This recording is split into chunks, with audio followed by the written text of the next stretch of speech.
彼の残した言葉の中にもあるんですが、いい写真を撮るための最初の条件、これはカメラを持っていることだと。彼が一番思考していたのは、多くの人にいかに写真を撮ってもらうか。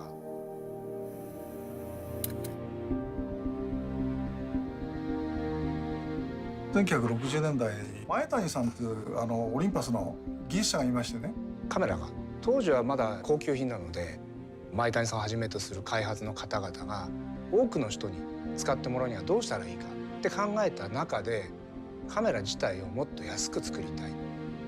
当時6000円で作れないかっていうふうにできたカメラです。そして当時高かったフィルム代、現像代を少しでも負担を減らしたい。そうしたらハーフサイズのカメラを作ろう。そうすると倍撮れるのですごく経済的です。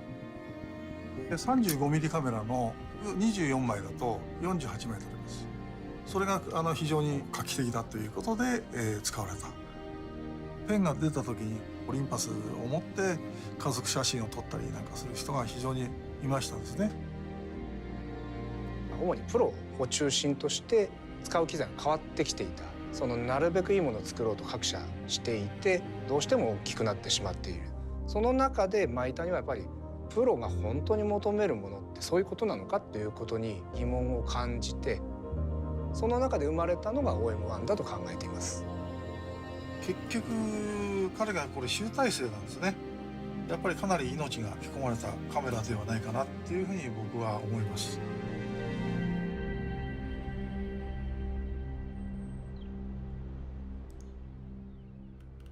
When I got into the newspaper business, it was just coming off the time when 2.25 was kind of the equipment preferred. The guy that hired me came from the speed graphic day, the 4x5. As technology progressed, all of a sudden it was accepted that 35mm was great for newspaper work. It's not as physically imposing as a larger camera. The more I become invisible, the more I can become part of the scene, the more the photographic opportunities present themselves to me. The camera, it becomes a productive tool. It's there for a purpose. Maitani realized that, and that drove the original design of the OM. When you put it in your hand, everything was where you wanted it to be. The aperture is right here. My two front fingers take care of that. Other fingers fall back to the shutter speed. It's an enabler, it's a conduit, not an interference between you and what's happening. 1996年にオリンパスは最初の民生品のデジタルカメラを出したわけですけれども、フィルムであろうとデジタルであろうとないものを作るというのは全社共通で、今でも一番ベーシックなところに流れているのではないかなと考えます。デザインを検討するときにスケッチを書いて最初検討して、その次にですね 3D データを入れてからこのようなラフな削りのモデルを作ります。でこれをベースにボタンの位置が適切であるかとか、あるいはグリップ性能はこれでいいかとかっていうのを検討していくんですけれども、我々が一番に考えていることはやはり使われる方、ユーザーのことです。There's certainly an emotional connection with your camera. As soon as you pick it up, you know, you have a feeling. It's the design, it's how it looks, and it's how it's going to support you in achieving the image that you want to capture. Size and portability and mobility in photography is a message that we've been talking about for decades. The philosophy of the Olympus cameras is being able to shoot everywhere. We had a photographer go to Antarctica, and obviously you've got crazy low temperatures there. We created technology that enables them to do that. If you were that customer, what would the end solution be that you would want? It's important to always be thinking about what do people need, what are they going to need, what's the future going to be, and to aspire to deliver that.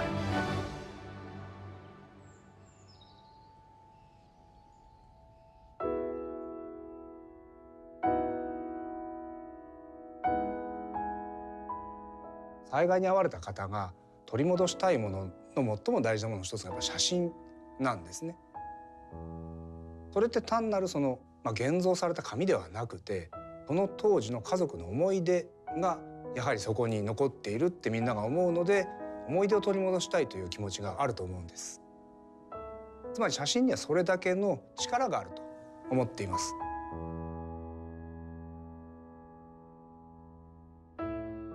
I've got a photograph of our son. I think he was a year old.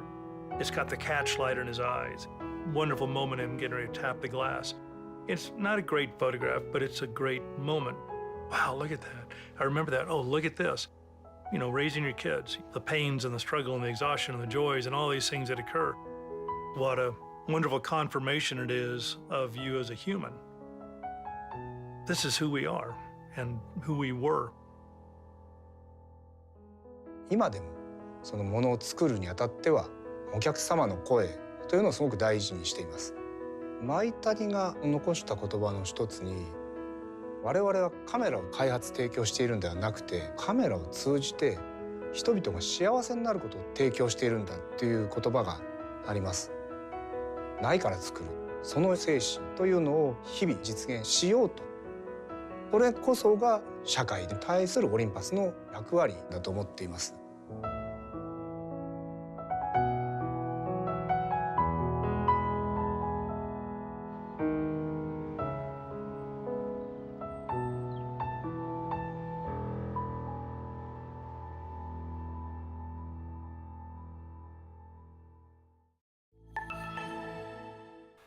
Good afternoon, everyone, and welcome to yet another coffee time with me. My name is Jimmy Cheng, an Olympus ambassador, professional photographer, and filmmaker. So, welcome. Today is gonna be a little bit different because not only I have my usual Q&A and also photo critique session that I started last week, but also I'm going to conduct a presentation or more like a live webinar that I'm going to talk about documenting your street. So it's a little bit about documentary, a little bit about travel photography and street photography. So for those who may want to learn a little bit, maybe just to increase the values of their street photography game, you may want to stay put and listen to that presentation, because I actually have done that presentation, that very presentation, for many photography clubs around the country, and also at Olympus as well. So I've done the same workshop at Olympus. So you are getting this very workshop live here, free of charge, of course. You know, nothing you need to pay me or anything. And I just wanted to share some of my views about documentary work that I've been doing for the past 6 and 7 years. So it's going to be fantastic, and I hope that you guys will enjoy this. It may not be everybody's cup of tea, of course, you know, and but you know, if you're into photography, like documenting street scenes, for instance, maybe just to do a little bit of storytelling, you may want to, you know, just to listen a little bit about the presentations there, and you know, you may learn a few things. You never know, right? But before I start everything, of course, you know, it would be rude not to say hi to everyone who's here already. First of all, I great to see that Randy's right here. He's one of the first one here, so hello there. And Humberto, yeah, I got your photographs, which we're going to talk about it in a minute. And we have Vincent from China, yes, excellent. And Vector from Slovenia, Marco, correct, and Joanne from Spain, Peter from Penang, yay, Penang, that's cool. And also we have Victor, yeah, and Edwin from Colombia. Nice. We have a few people here, so hopefully we can get started straight away. So for the this week is going to be a little bit different. I'm going to do the critique session right away, and I'm going to move on to the presentation, because the presentation is I wouldn't say long, but you know, we may want to take a break in between, so you can ask me questions if you want about things that I've said within the presentation. So sounds good. Maybe I should make a start, right? So just like last week. First of all, I just want to make sure that audio is okay. I'm gonna keep looking at the audio monitors there, just making sure that I have sound coming out from the mic. That's the most important, right? Last week we had a horrible 10 minutes of silence there, so hopefully I'm not gonna repeat that this week. And also, just to let you know that the streaming app that I'm using just did a major update today, and so a few of the buttons has changed around, so I'm still trying to figure myself out at the moment which button is which at the moment. So I may encounter a little bit of technical difficulties here. That this is why today's stream is, you know, a couple of minutes late, just because I'm trying to find the buttons. So hopefully I can make this work. So let's go into the iPad, so I can actually show you the critique session that we're going to start talking about first. Nope, not that. There we go. Right, audio is still good. Audio is good. Yay! Audio is working. Fantastic. Hopefully you guys can hear me. If you can hear me, remember to do a thumbs up and also let me know. That's great. That's fantastic. Oh, I got a few more people to say hi. So Marcin, hello there, and Cheng KS from Malaysia, Carlos from Florida. How's the weather there? Is it as sunny as London here? Although it's a little bit cold, but we have some sun today, so I'm quite happy about that. We also, Carlos says sound is great. Nice, sweet. So, without further ado, let's start talking about some photographs, shall we? Like I said, this week is going to be a little bit different there. I'm going to do the critique session straight away, and then I'm going to do my presentation, because it's going to be a little bit special today. I'm going to run through the exact same presentation that I run Olympus workshops and a few other talks that I've done for some photography clubs around the UK. So, it's going to be interesting. Hopefully that you guys are going to be okay. Let me just get my pen ready. But before I do anything, let's appreciate this very photograph. Right, this one is done by a lovely audience in here. It's Randy. Randy actually created this photograph. It's a fantastic photo. He told me the effort of getting this shot was just phenomenal. He, of course, if anyone interested in how he take that shot, he's actually in here, so you can actually ask him questions there. So it's actually really, really cool. So if you wonder what they are, these are actually these, not windmill, those wind electrical generator thing, and what do you call them? I forgot the name suddenly. I have a few around my area actually, and but I really, really appreciate this shot. Instead of actually taking a slow motion shot by creating a motion blur, he actually created a photo stacks with, I think you mentioned about 300 different shots, all blending together. So this created this effect. So this is actually very interesting visually. And because of and this very photograph actually was nominated for one of the photography competition that he entered. I mean, quite rightly so. Is wind turbines. There you go, wind turbine. I can see Randy's message there. So it's very, very, very good, and I love it. I really love it. If I have to be picky, obviously everything can be criticized if you really want to. I can actually do that. Maybe let's do a little bit here. But it's great photographing. Don't get me wrong. I can't, if you are at a more like a smaller level competition, you could probably win it already. So this is a very, very good one. So let me just start up with the marking here. So hopefully you guys can see it. So first of all, these are great stuff here. So out of, just for argument's sake, if you really wanted to be very picky, I would say that either these two here are a little bit out of sync compared to let me just choose another color here, compared to these two here.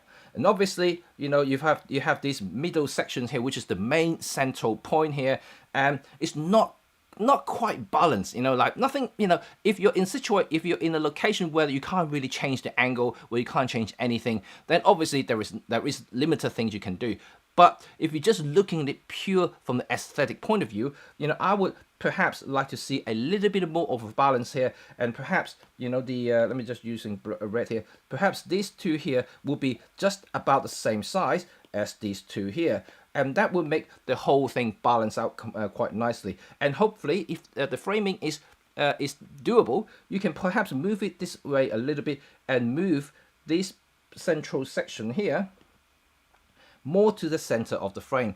But like I said, this is just pure academic and very, very picky, just to say it like this. But overall, I think you've done a great exposure. You've done a great composition here, and then also the technique is fantastic. I do love how you do the blending the photos together. It's just fantastic, and I really do like it. And so I just clear all that up. It just looks fantastic. I just leave it as that because it's actually really, really nice.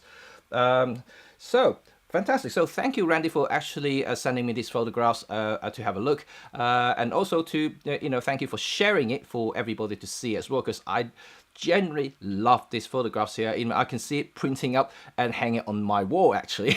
So actually, I do genuinely like this one. So let's go on to the next few photographs here. And remember, I did the same photo critique session last week, and Timotheo actually came back and revised some of the photographs and resent me after I criticized his photographs. So he made some improvements. Let's have a look at how he improved his photograph first.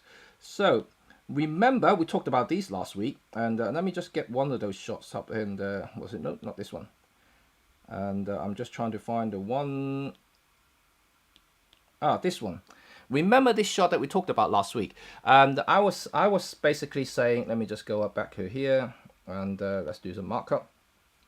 So I was saying I wanted to see this bit here. This is what I wanted to see, because this is in this particular frame here, I think it's just a little bit too confusing here. I mean, you got two central point of focus here. You got this building here on this side, and you got this lovely water features right on here. And so I think they are competing with each other. That's why I wanted it to be separated. But when I was looking at these photographs, I noticed something. I noticed this section here, which is actually very, very interesting. Let me just go back, so otherwise it's going to be very, very confusing here. So I was actually looking at this bit here, which is actually very, very interesting. So what he did was he took my advice and took those photographs. So let me just bring up his photo now. So there you go. This is the spot that I was mentioning in his previous photographs, and he went back there and reshot that based on my recommendation. You can really see that now coming together now, this very photograph. So I actually think he's done a fantastic job of actually isolating this building that I was actually interested in. And I, obviously, from that particular photograph, the building from the far end was quite small, so I couldn't quite work out what it was. But now I can clearly see this, and this is fantastic. I love it. And I also mentioned about using longer exposure to blur the rock, to smoothen out the sea, to make it like a very, very soft ground. And he did just that, which is fantastic. This is all nice and smooth.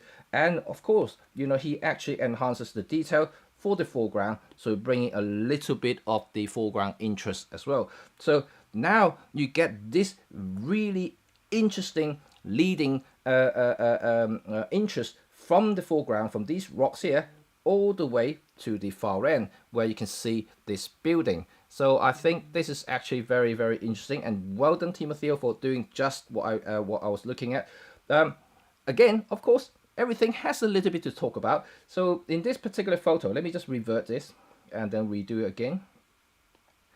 And so in here, at this moment, I mean, just by looking at this, I like it. But there's one thing that I personally think that can be avoided, and is this building right here. So this somehow is kind of just sticks in my eye a little bit, and like we talked about, photo manipulations, using Photoshop to remove certain elements within the frame. It's debatable, whether you want to do that or not. You can, if you can't really move to another angle to retake this shot, to kind of clear this bit up, by moving your frame towards this direction, to your left. And if you can't do that, if this is the only position you can take for this particular photograph, then you may want to consider maybe removing this to make it just a little bit cleaner, so it doesn't compete with this beautiful structure right here. And otherwise, I think it's actually very good for composition purposes. And you may actually want to move it down just a tad to include a little bit of the foreground, just a little bit more, so you can get a little bit more interest leading to the main building itself.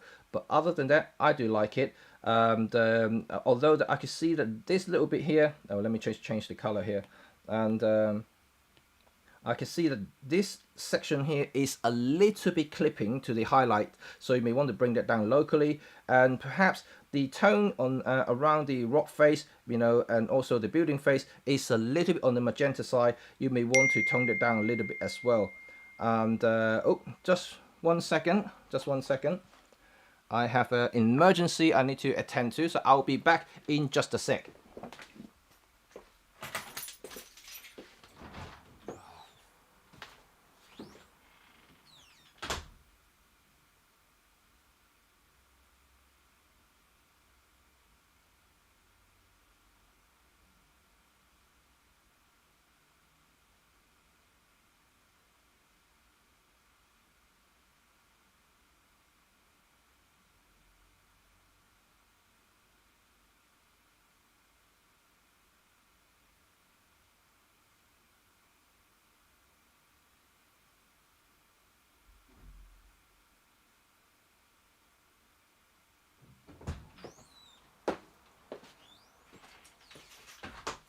So I'm back, sorry about that. And right, okay, let's have a look at this. And again, so yes, if we can include just a little bit of more of the foreground and maybe lift up the shadow. Let me just use another pen color here. Lift up the shadow round about this area. I think just a little bit too dark. Maybe just lift up the shadow a little bit. Just bring a little bit more texture, so it's not just a black blob on the photograph. Then it may be a little bit better as well. So overall, I think you've done a fantastic job, and you took the advice, and I think you finally see that coming, and that's actually very, very good. I do like it very much. So thank you, Timothy, for doing that. So let's go for another photograph here. And this is another photograph that I mentioned, you know, from his original frame. I said they were, you know, remember the competing elements within the, that particular frame. And this is exactly what he did as well. He separated from that section there. Let me just highlight it. So he basically split out that side, and now just concentrating on this section here. So let me just remove all this. So now, just by looking at this, I think is just a little bit odd here, just because of this chunk of paving stones here, which is kind of not quite natural. I mean, you can tell it's man-made, and if they're all this type of rocks, I think it will be a lot better. So I guess I'm not entirely sure whether it's feasible is to just basically concentrating on this section here. So if I use another color here, yeah, maybe this section here. And that could be quite interesting, you know, if say this is something that you is feasible to do. Obviously, you know, I do not know the location, and so I'm not entirely sure how you can frame this. But other than that, you did what I suggested as well by smoothing the water, which is actually now very, very nice and smooth instead of what you had before. And let me just go back to the other photo, the original photo that I told you. So this was the original photo. You can see that the water was a little bit rough. I mean, you can tell it's slow motion here, but it's not as smooth. You know, you can see a little bit motion, but it kind of not quite, how I said it, as impactful as a full-on freezing the frame thing, but it's kind of in between. So I would like to either to smooth it out or to have it complete with frozen frame where you can actually see the water droplet bashing into the rock surfaces. But other than that, it's actually okay. So let me just go back to the other photograph here. There you go. So yeah, other than that, I think it can be reshot. I think this particular one, I would suggest to perhaps focus purely on this angle here. Just get rid of this. This is really unnecessary here, and I don't think that it actually does the photograph any favor, because it's once again it's competing with the natural stone, which is right here. And I would rather have it all these rocks here instead of the paving stones there, so you can actually using these as a leading line, leading interest, foreground interest into this building in the far distance there. So there you go. That would be my suggestion. So let's look at the another photograph. So this one I think is by you and Humberto. I think this is your photograph, and mean, it's beautiful, you know, and his bird in flight is actually very, very aggressive looking eagle. And I mean, I have to say, you've done a very, very good job in actually isolating it and managed to actually nail the eyes. I mean, I really get capture, you know, the eyes was actually capturing my attention there. So I think it's actually very interesting. So let me just click on here. So I don't think there is anything I would perhaps suggest in this particular case. Framing is, you know, you put the subject right in the center here. I don't see there's any problem here. Maybe just a little bit on the higher side. I mean, you know, you can perhaps make it slightly more centralized, make it a square frame perhaps. But other than that, I actually think that is pretty nice. In terms of editing, I mean, I could maybe suggest you bring up the clarity just a little bit to further enhance some of the textures around the wing area here. But the head, you've done a fantastic job actually editing the head of the eagle, and I think it's lovely. And it just, by looking at that, it's just nice. It's just really nice, and I do like it. I do really like it. Yeah, there's nothing wrong with it. I think it's fantastic. Well done. It's really good. So let's look at the next photo. It's also by you, I guess. Right, this one I have something to say. Fantastic moment, fantastic capture for the action. I love it. But, you know, there is a couple of things I want to suggest, if I may. Is, first of all, right, there are two ways of looking at this. And if you do like sort of motorsport photography, you either punch in to get more details or more actions from the actual vehicle. So you can either crop it, if you're using red, probably slightly more catchy, right? Okay, if you just like frame it tighter, just by looking at this, it's fantastic, you know, it'll be good. And also, I think you know, your shutters may be just a tad too fast. I mean, this is something you can perhaps Photoshop, but if you want to do it naturally, you may want to have a little bit of movement of the wheel itself, just to highlight it is moving, and you know, you got the extra bit of movement introduced to the viewer that's suggesting this vehicle is moving very fast. At this moment in time, you know, everything suggesting is moving anyway because of the dust around here. Everything just like really dusty is really cool. I like it, but I mean, if I'm just talking about being picky here, but just being just a little bit I would say academic here, but otherwise, you know, in terms of framing, I would actually go a bit tighter. So like I said, if I would just go very tight, you know, just, oh sorry, a little bit too tight now, and just a little bit like that, it will be fantastic. And whether it's going to be a 4x3, which is around like that, or 3x2, which is a little bit like that, and so that will be fine either case. In this case, I think a slightly longer 3x2 ratio would actually work a little bit better for this particular frame. And the second part I want to talk about is, that was the first part. The second part is, I would like to go wide. So if you know, like, remember I just talked about there are two ways of looking in actions. So one is the punching to actually see the tense moment right there, and second is the actual looking at the environment in general. So in that case, I would actually go wide. So let me just remove all of these. So I would actually go wide. So I would like to see more of the surrounding. And just to suggest, you know, the actual physical vehicle in this particular scene here, I think having it wider would suggest a total different perspective for the viewers, and just to see where he was coming from, and how the environment was being impacted by this particular object. So I think it's actually pretty cool here. So you've done a good job of actually doing this, but at this moment in time, because your frame is already done, and you can't go wider than what you already shot and capture. So what I would say that in this particular case is, instead of going wide because you can't already, it's already done, I would go tighter. So I would perhaps do a slight crop, you know, just to do that. That will be nice, because this space here is really doing nothing at all for you, but having just a little bit tighter shot, it will make the whole capture a lot more immersive and a bit more stronger in terms of moment, in terms of motion. So this is fantastic. I like the exposure, is great. I don't think there's anything wrong with it. You capture all the details very nicely. Like I mentioned, the only thing, if I have to be picky, is to maybe capture a little bit of movement of the wheel itself. Cool. So I like it, so thank you for that. So let's see if there is another one here. Oops. Oh my god.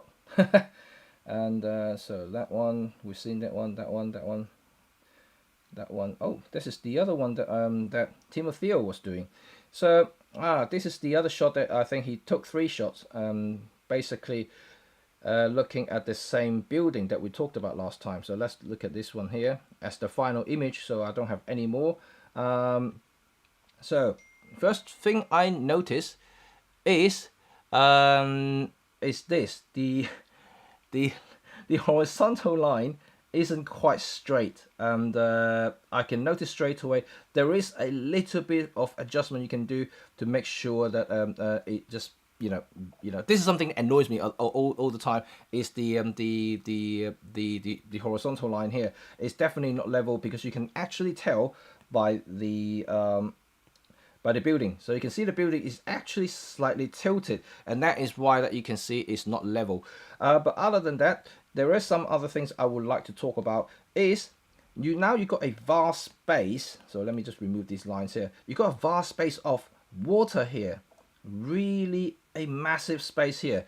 So this is a lot of negative space. Usually when I talk about negative space is that you use that to create attention, but in this case it's actually creating distraction. So I would either minimize this, and how do you minimize this is by lowering your angle. So instead of looking at this height, you go down further, and include, let me just remove all this stuff here, include more of the rocks. So let's say if I can remove this to a just like this, and have this particular rock here, up here, maybe some other rock if there is some other around surrounding here, and maybe just do some local edits here to bring up the texture to make it just a little bit more gritty, and then you just draw your eyes into it, and that rock actually points the direction towards that building in the far distance there.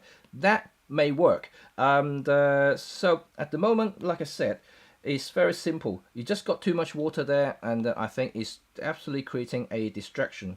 And so I would suggest this to be minimized if you can, and obviously leave some there because you're by the sea, so you want some water there to suggest that you are by the sea, so you don't want to eliminate it completely, but definitely this is just a little bit too much in the frame. You may want to bring up just a little bit more foreground interest here to suggest the directions over the building in the far distance here. Apart from that, you know, it's okay. And just the horizontal line here, just to fix that, is quite easy. You can fix it in post, you don't have to do it in camera. And so that's all right. But in terms of framing, I think that could be done a little bit better. Perhaps you can even use a vertical frame. So like instead of using horizontal, you may want to consider using a vertical frame here, just to illuminate it, just to illuminate more of this chunk here, which doesn't do too much, and just do a vertical, and that may work. I'm not too sure, and I'll just have to see when you next attempt this particular shot again. But yeah, overall I think the exposure is okay. I do like the colors here. The long exposure on the sea is lovely, it's smooth, it's nice. I would like to see a black and white version of this as well, if you can actually do that, so that might be quite interesting. So there you go. This is the end of today's critique session, you know, and remember, you can also participate if you want me to have a look at your photograph. Let me just if you want me to have a look at your photograph, and that will be something that you're interested in, maybe improve your photography, I'm happy to give you some suggestions. Don't forget that I'm not trying to bash any photographs here. All I want to do is trying to improve your photography just by looking at you know, how you should take the shot. Maybe just give you a few pointers here, and if you have the opportunity to reframe it, to redo it, just like what Timothy did here, it's good. So you can see the improvement there. He definitely made some improvement in terms of one of the shots there, and of course, I did mention a couple of other things that I noticed now. But other than that, this is how you improve your photography, is by having an expert looking at it and then redo it. It's more like like when you're in school. You just keep practicing, keep doing it until you create a shot that is satisfactory to yourself. That will be really, really cool. So don't forget, you can actually do that. You can contact me on any of the social link up here and message me. I know some of you guys already have my email, so you can simply email your photographs to me and I'll have a look at in my next critique section. How's that? So that will be quite good. Right, before I jump into the next part of today's coffee time, how's everybody? And I saw a few more people actually jumped in just now, so let me just say hi to everyone. Hello Mark, and hello Brianna. And Mark Hassler just purchased a GX80 for a bit of street photography. Used to have a pen, but traded in for the EM1 Mark II. Anyone got experience with this camera and lenses to pair up? Recommended. Wow, this is a purchase decision. Wow, EM1 Mark II is great. It's a great camera. Like I said, that the EM1 Mark II is a fantastic. To me, it's actually the defining moment for Olympus. Why would I say that? Because not just because I switched over when EM1 Mark II was launched. It's more to do with how that camera really transformed what Micro Four Thirds can do.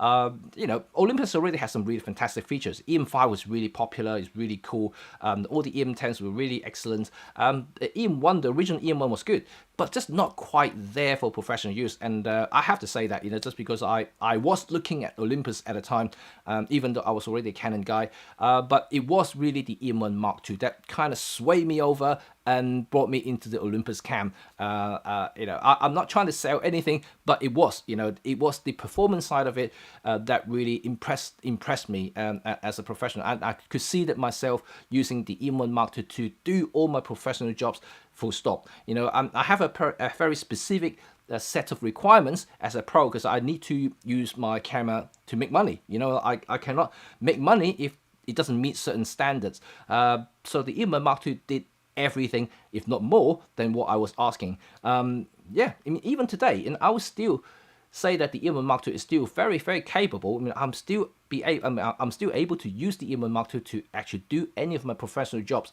Of course, I have the EM1X that I'm using right now for streaming, and also the EM1 Mark III. They are more superior in kind of like speed-wise, but in terms of technical advancement, they are about the same. They have the same megapixel sensors, and they have more or less the same image quality, and so I wouldn't say it's inferior in any way. So the EM1 Mark II is, to me, it's still really, really good. Even I'm pretty sure you guys can actually bag the bargains now. The EM1 Mark II has been around for a few years, but to be quite honest, it's as great as ever. I'm pretty sure you guys would be very happy if you get hold of the EM1 Mark II. If you haven't used Olympus cameras before, and like Mark here, he used the EM1 Mark II, so it's fantastic. So to answer your question about what lenses to pair up, that really depends on what sort of thing you do mostly. I know you talked about street photography, and for me, if you want to be a little bit more versatile, I would suggest you get a zoom lens. The 12 to 40 2.8 is fantastic. There's like a Swiss Army knife that can do everything that you really want to. It also has constant 2.8 aperture. But if you're really like a prime guy like myself, and you may want to consider getting the either the 12mm f2 or the 17mm 1.8. They are relatively affordable, especially 17 1.8. It's not expensive. It's got metal build. It's just fantastic. It's got the manual clutch. It's just a great 35 equivalent in full frame, so it's very kind of like a street lens, to be honest. And the 12, I love the 12 myself. I use the 12 on the Pen F, and it's just fantastic. It looks good, and it's got manual clutch, full metal, and the lot. But if 24 equivalent in full frame is a little bit too wide for you, then the 17 will be the something for you as well. So it really depends on how how familiar you are with different focal lengths and for the type of work that you do in street photography. So it's really dependent, and I think the question is, you have to ask yourself, what sort of focal length you are comfortable with, and whether you want versatility or you want just pure aperture size, brighter aperture size for lower light shooting. So it is what it is. So it's very, very simple. And I also see someone just I think Jordy. Hello Jordy, and you just mentioned about how about the Panasonic Leica 15-1.7? That is also a good lens as well. Don't get me wrong. Both the Olympus 17-1.8 and the Panasonic Leica 15-1.7 are fantastic lens. Although the Olympus is slightly cheaper than the Panasonic Leica 15-1.7, but they're both tiny. They're both great lenses. One is slightly wider, the Panasonic Leica 15 and the Olympus 17. So yeah, it's minimal. But ultimately you have to decide whether you want to go wider, like the 12mm, or the traditional kind of street kind of focal length, like the 35mm equivalent would be, either the 17 or the 15 in this particular case. But either of them are fine. If your budget can stretch, and you don't mind a little bit bigger and have a weather seal lens that can match your EM1 Mark II body, then would be the 17-1.2 Pro, which is actually my favorite working lens. That's my workhorse lens. I use that for everything, including what I'm doing right now. This is 17-1.2 that I'm using right here. So you can see that, you can create lovely separation here, even at this wide angle shooting 1.2. You can see sharp, it's really, really sharp. You don't have to worry about sharpness. The bokeh is lovely, and yeah, it's a lot to go with it. So Mark, it's your choice, and up to you to whether you want to go with the prime option or the zoom option for street photography. But talking about street, of course, this is my presentation now, which is the street photography, how to document your street. And like I said earlier, the presentation itself, I've done it for Olympus, and I've done it for many different photography clubs around the country, and I've been invited to talk at RPS about this particular matter.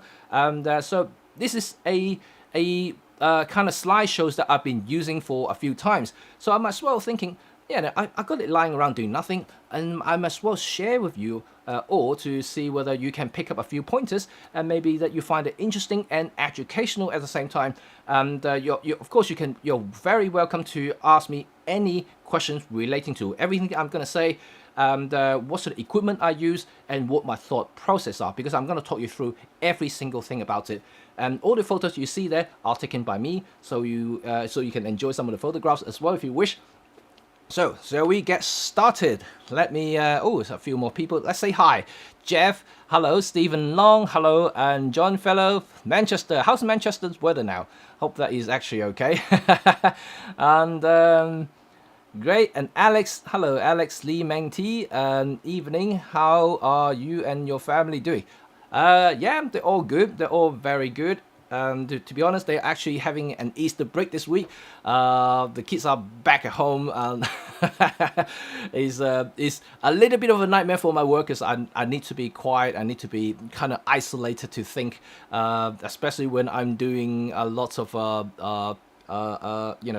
scriptings, and also doing a lot of B-rolls, and just need a little bit of space there. But now the kids are home full time until they go back to school in just over a week time. But yeah, I mean, other than that, it's okay. Plus, I actually have lots of things to test. I'm not joking. I have, let me see now. I have 5 lenses to test, and 2 of them are very exciting, very, very exciting. And I was playing around with it yesterday, and I cannot wait to show you the results of those lenses. I hope you like my Yongnuo 42.5 1.7 Mark II review. It's in my channel now, and if you haven't checked it out, go and check it. Because Rob actually did comment it as well, because it was him who prompted me to look at that lens. And although I did not actually thinking about reviewing that lens initially, because of what he said about the Mark I, it was so horrible. I thought that if Yongnuo told me that they have a Mark II, I'm really curious whether just to find out whether they actually fixed everything that Rob said in his channel, because he was saying that the AF was terrible, it was misfiring, the focusing was wrong, and the speed was horrendous. You can't get any continuous speed going, and da. Just basically, it's a horrible lens. But you know, I thought, you know, if you're not is offering me a lens to review, you know, I might as well take the offer just to check it out, just to see whether the Mark II has made any improvement. And my review was, obviously, you know, is if you haven't seen it, I'll just give you a spoiler now. It's actually pretty good. But if you want to see the whole detail, of course, you can click onto the videos just to check out yourself. The 42.5 is actually pretty decent now, and you can't match with the Olympus, which you will see this Sunday, because I have the 42.5 1.2 well, no, not 1.2, 1.7 Mark II, comparing with the Olympus 45 1.8. So this Sunday is that particular video. You can see it side by side comparison for both AF performance, all the image quality performance, all compared together within one video. So hopefully you will enjoy that, and then you can make up your mind whether the Yongnuo is worthwhile. You know, for people who maybe you know have limited budget, that is not a bad lens, and I wouldn't say that is really bad. If you have limited budget, you can actually you know, I don't think you'll be disappointed with that. And but of course, if you can stretch your budget just a little bit more, you know, I will get the Olympus, but only if you have that budget, because it's still. Don't forget that the Chinese lens is less than half the money as Olympus, so it's quite a bit of saving there. And I know there are people, you know, already told me that online they can find the 45-1.8 from Olympus for quite cheap. But you know, you have to shop around. If you can find those prices, of course, you know, get the Olympus. But if you can't, you know, there are some cheaper options now, you know, and both are fairly capable options. Just like Robin, who reviewed the Yi 47, another 47.5, I can't remember now, and 1.8 by Yi. So that lens is also capable lens. It's also AF compatible. So there are choices now, and also like some of you guys. I just want to address this before I start my conversation here. Is like I know some of you guys are, you know, fanboys, not fanboys, I mean loyal customers of Olympus and Panasonic, and you know your arguments is totally valid. So don't get me wrong, saying you know, oh, I'd rather go with the Panasonic or Olympus all the time. You know, the only third-party lenses I would consider is Laowa. Yeah, I mean, by all means, they are all premium lenses now. I mean, even Laowa I would consider as a very great quality third-party lens manufacturers.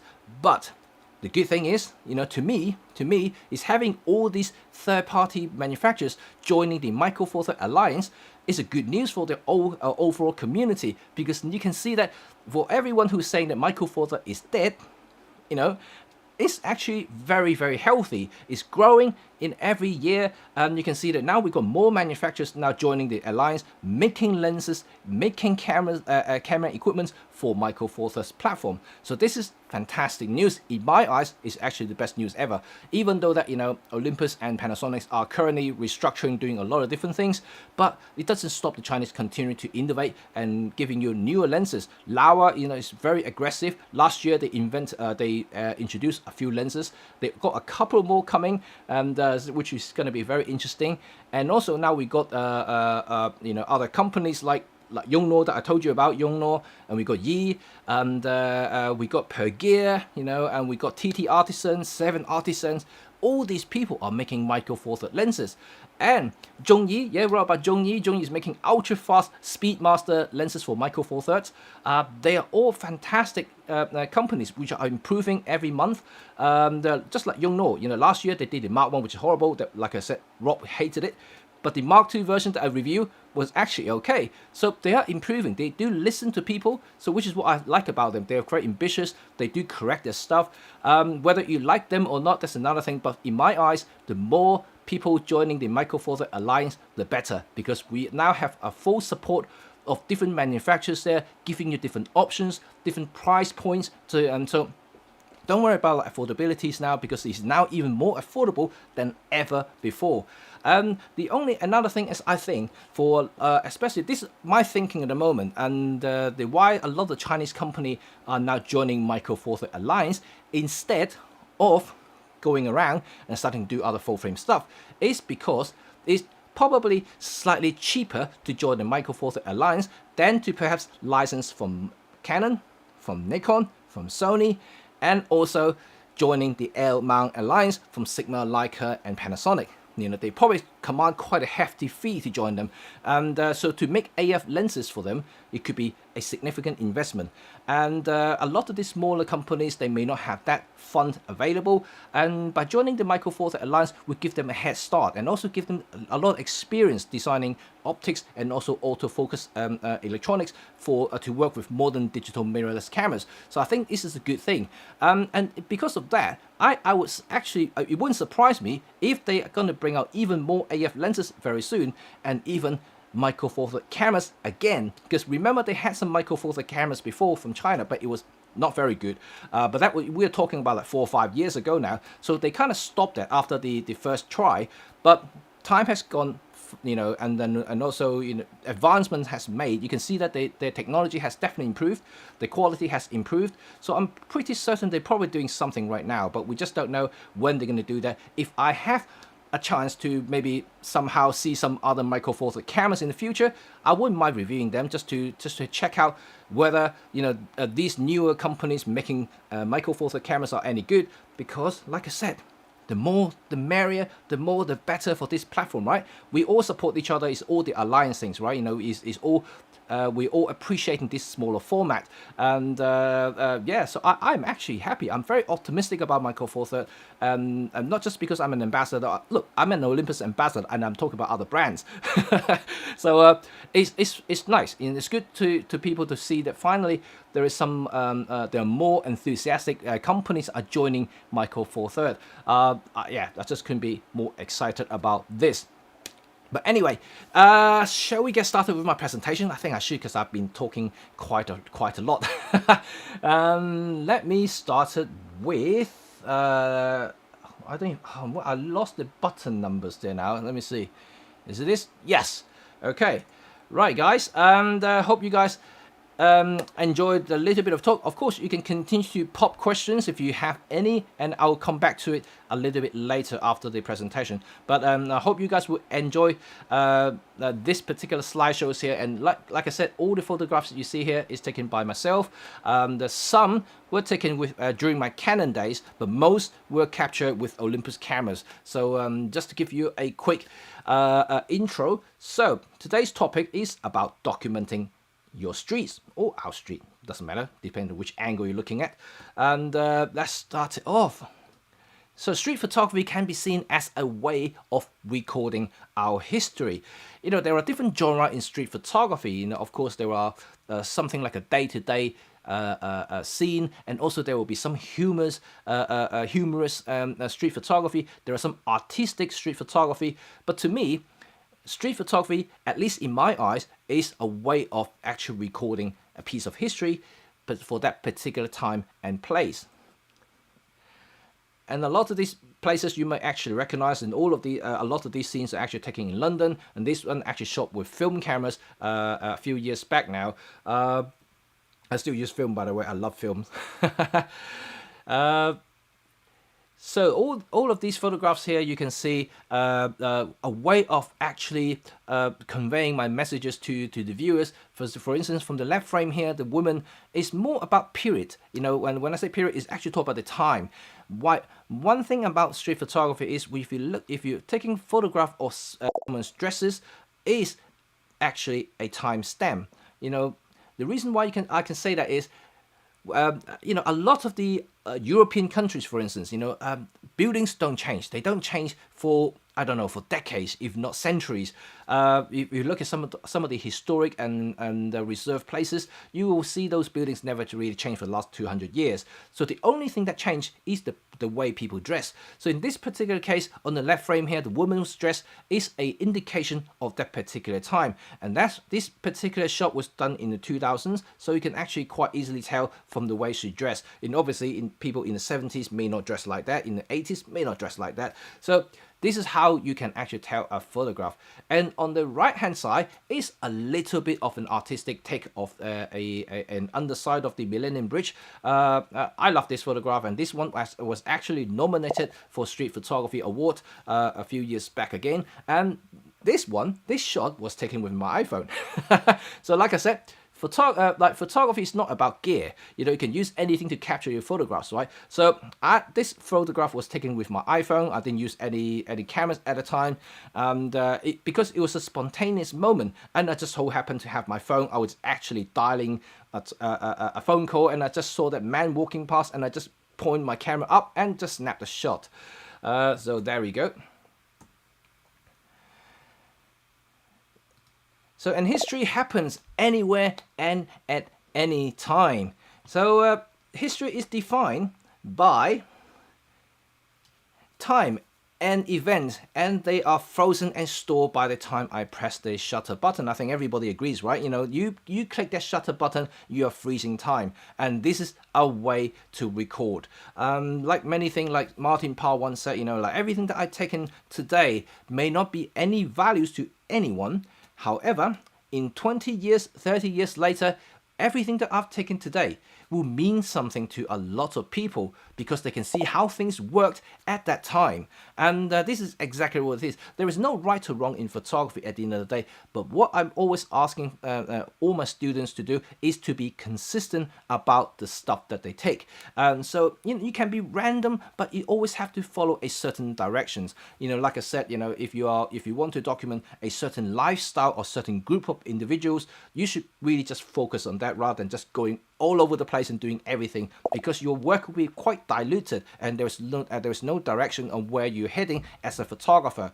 But for someone who wants to maybe increase the values or for themselves, for their photography, for the branding, for them as a photographers, they need to be more directed and have a focus on what they want to shoot.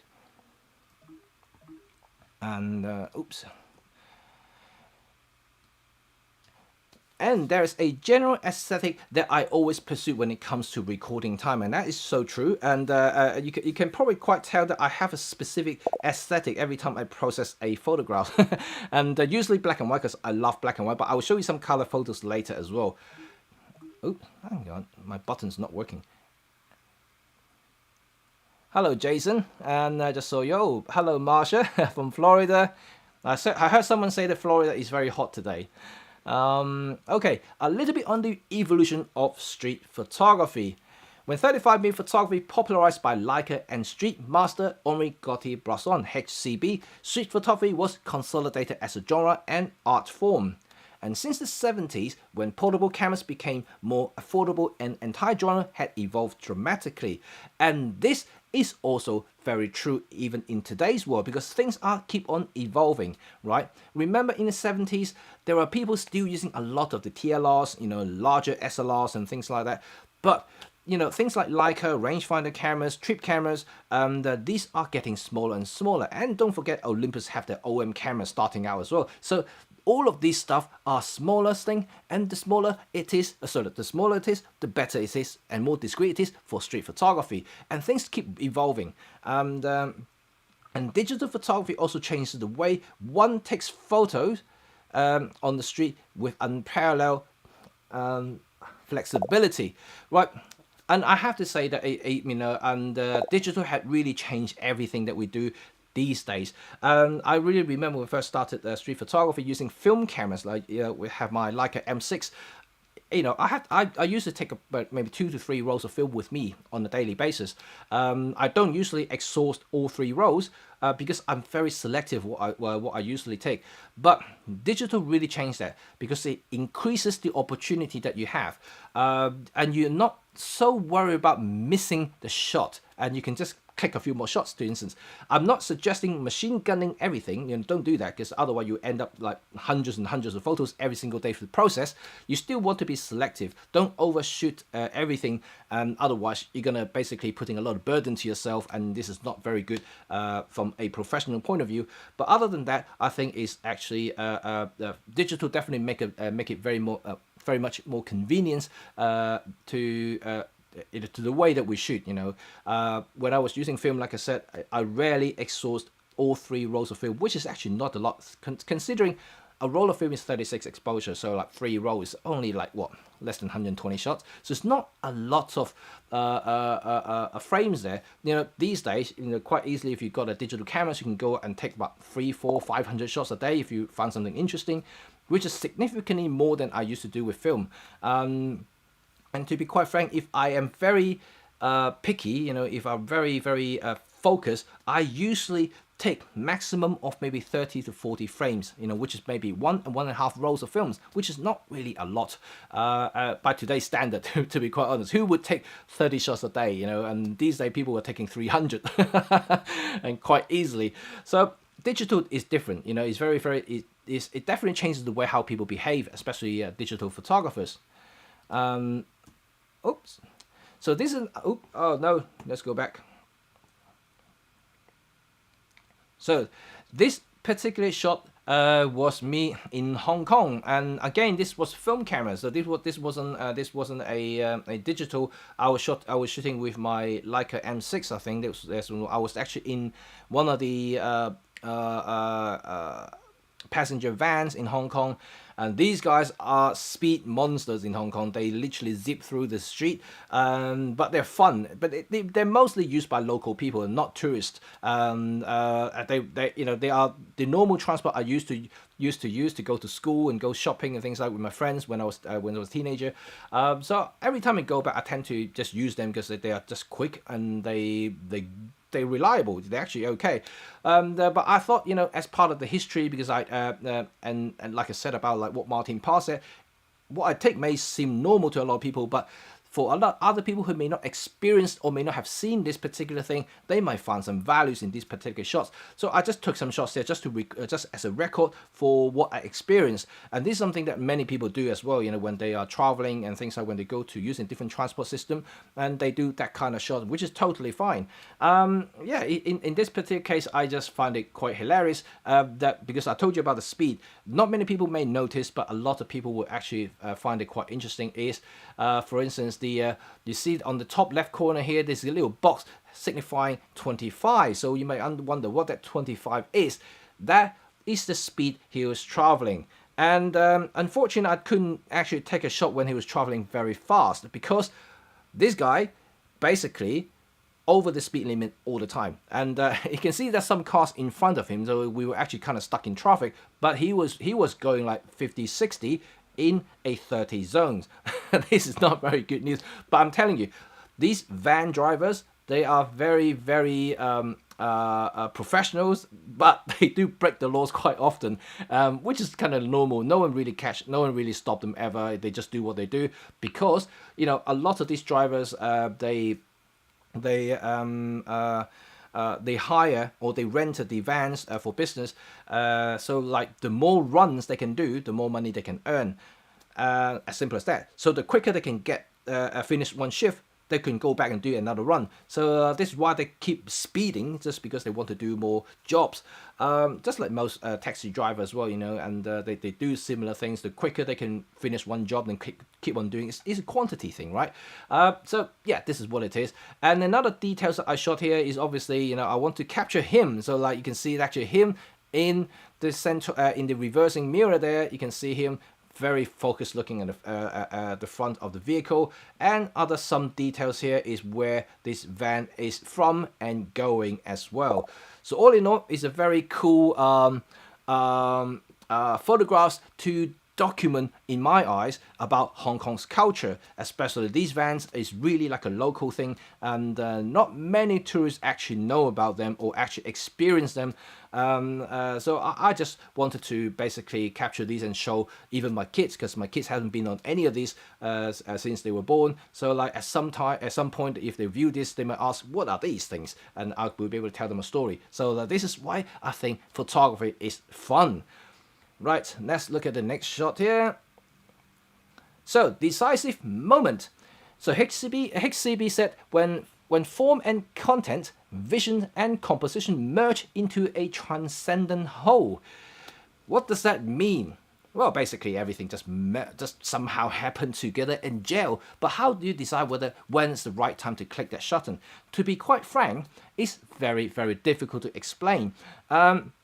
you can write a whole thesis about the whole thing, but in fact, every photographer has different translation into the scene. So like, you may think that it's not the right moment. Some people might think it's, the right moment is actually the next frame. So everyone has their interpretation in terms of decisive moment, but it is personal. So you have to basically make that judgment, make that decision yourself, because you might be interested in something other than something else rather than the other photographers is looking at. So in this particular case, like the frame that I actually have in demonstration here is a girl from in the mirror, so you can actually see that shot right here. So I was actually waiting there for someone to go past that mirror, but more importantly, I just don't want to capture someone going past. I actually want someone looking into the mirror and if possible, looking into my lens.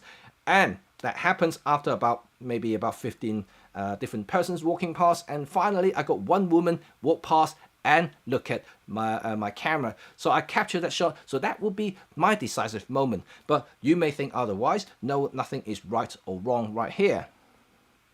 So just clicking your shutter button at the right place at the right time. So this is more or less what I just talked about. And everyone has their own kind of I wouldn't say critical moments, but I would say that everyone has their own judgment when is the right time to click that. Of course, when the final photograph is finished and printed and developed, you may have an interpretation in a way that you can say that, oh, technically you can maybe just a little bit this and that. Remember the critique section that I told you last week. I think John did a fantastic job of capturing the boy jumping into the sea. You remember that shot? If you haven't, you can go back and look at the critique section last week. So I thought that was a really good moment, and technically it's a very good moment, but the composition was wrong. But that's something we can talk about later. But other than that, I think capturing the critical moment does not necessarily translate into a great photograph, which is exactly what I just talked about. So you have to kind of make sure that the composition, the lighting, and all the elements that you want your viewers to understand and read is all within that frame. You have to basically involve all those stuff.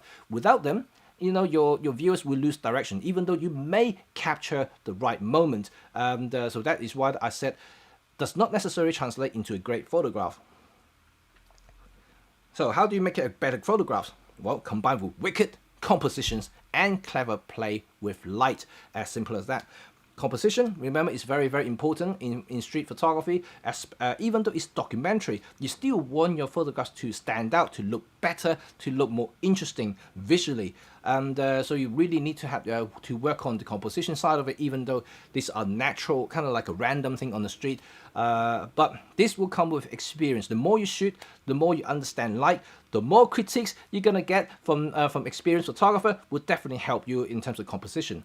And clever plays with light, same thing, and this is only by experience. It's not just about capturing the moment, but in certain lighting angles, in certain light, certain things will actually pop more than usual. And if you don't believe me, just look at some of the older old masters street photographers. Just look at their photographs, you will see what I mean. Some of them have very, very clever lightings, and they're not artificial, they're actually natural light, but this is only done by observations. So this is very, very important there. So again, you see some of the photographs that I actually took, and over the years, some of these you may recognize, and Covent Garden and not Trafalgar Square, this is Buckingham Palace, and the one on the top with the gentleman there is actually just around my area in London. So it's a mixture of photographs here. So do they present any values? Well, that is very subjective, and in my eyes, like I said, I always document things that are around my areas and wherever I travel, just as a memento for some stories to tell. So in this particular case, and especially the bottom right corner, those 3 female with sunglasses. And like when I talked about clever compositions, it's like this, right? We have these 3 women here having sunglasses that forms a triangle in the frame, and more importantly, you can see that I have a lot of hidden messages there.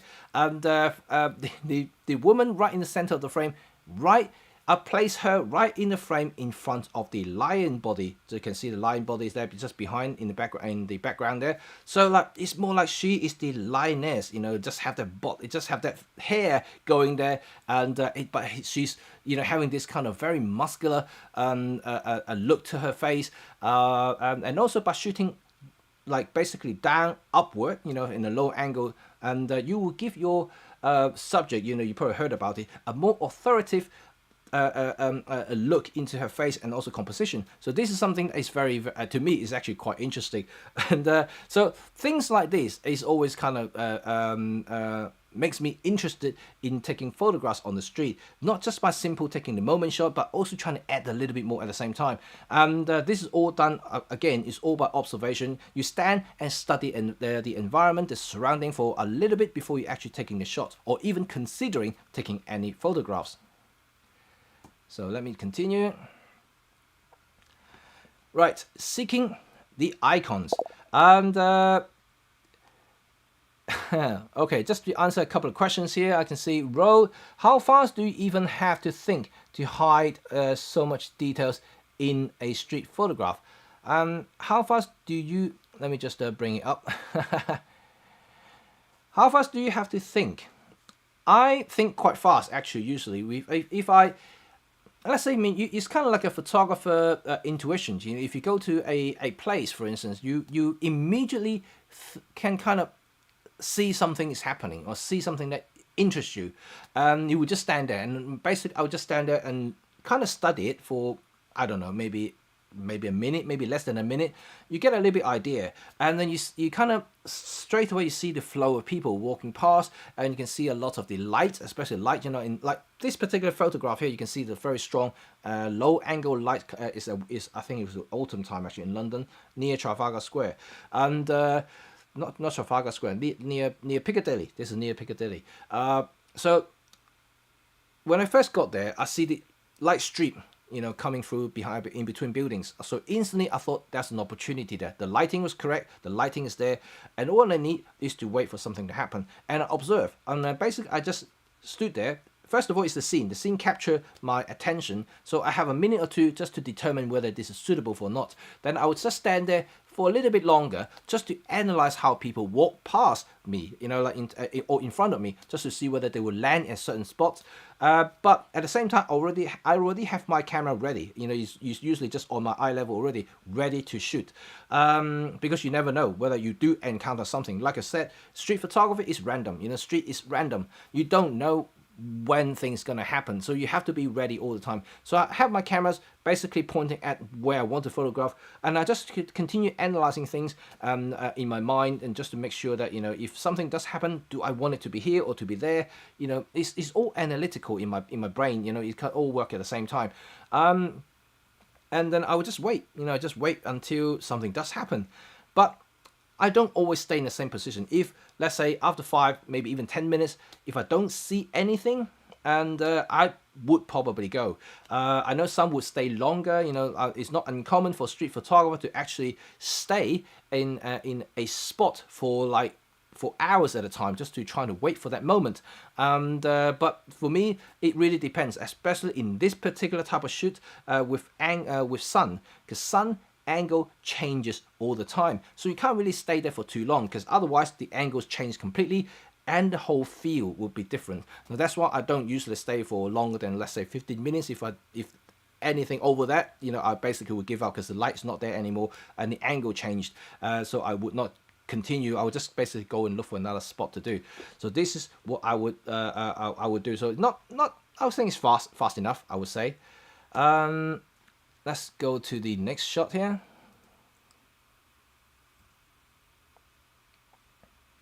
So remember I talked about time, like a timestamp, and I talked about dresses already, like the woman's dress, but also at the same time it's about build, like, you know, you can look for the icons, and the icons that will tell you the time of the photographs. You know, it's maybe a little bit more tricky when you just photographing buildings, because like I said, some of the European buildings don't change for the last couple of, you know, 100 years, whatever, you know, and it's very protected. A lot of these buildings they have these grading. You can't knock them down. They have to stay there. It's a character. It's part of the scene of London, and so it's very restrictive.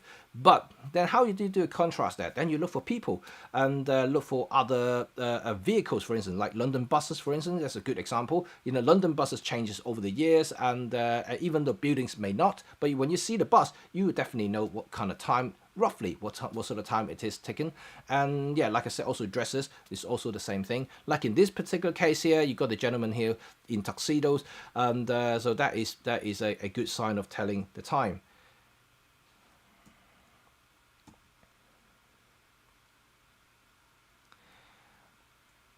A dose of luck. Right. Question for you guys. Do you think you need luck in street photography? And I think that's a good question here. And let me answer Mark Hassler's question here.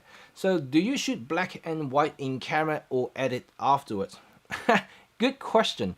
Right. Okay. I actually shoot raw, which is color by default. You can't change that. I shoot raw, but I have black and white JPEG setting, because I want to see things in black and white. And the reason there's a different topic. I can tell you why I use black and white. Why I want to see things in black and white. It's because of kind of I want to see what I'm looking at. In a way, does that make sense? No, it doesn't make sense. Right. It's almost like removing distractions. And because remember, I trained as a film photographer, so I kind of like grow up in the old days in a way, and I appreciate the using light to kind of craft the picture. That's what I'm trying to say. So by using black and white preview or as a viewfinder, which that's what I love about EVFs, because you can actually have it black and white, because you can't do that in OVF, because OVF is a mirror blocks. You're actually seeing exactly what you're seeing in colors. But having an EVF that can do black and white, that actually makes more sense to me when I look at a scene. And because I can see, first of all, I can actually see what I'm looking at. If I'm looking at people, I want to see the people in the frame, and I can see the different shades. And in that case, I'm removing all the distraction and really purely focusing on where the light is hitting the subjects, and also how the light is directing the eyes together. It's very critical in that case, because it helps me. I don't know, everyone might be different, but in my case, it helps me kind of visualize the whole composition things, and also how everything works in my mind, and but like I said, everyone's different. It's just really me. So then I will edit in post for black and white if I really love it in black and white, and I do use the program called Nik Effects Pro, Silver Effects Pro. Yeah, that's it.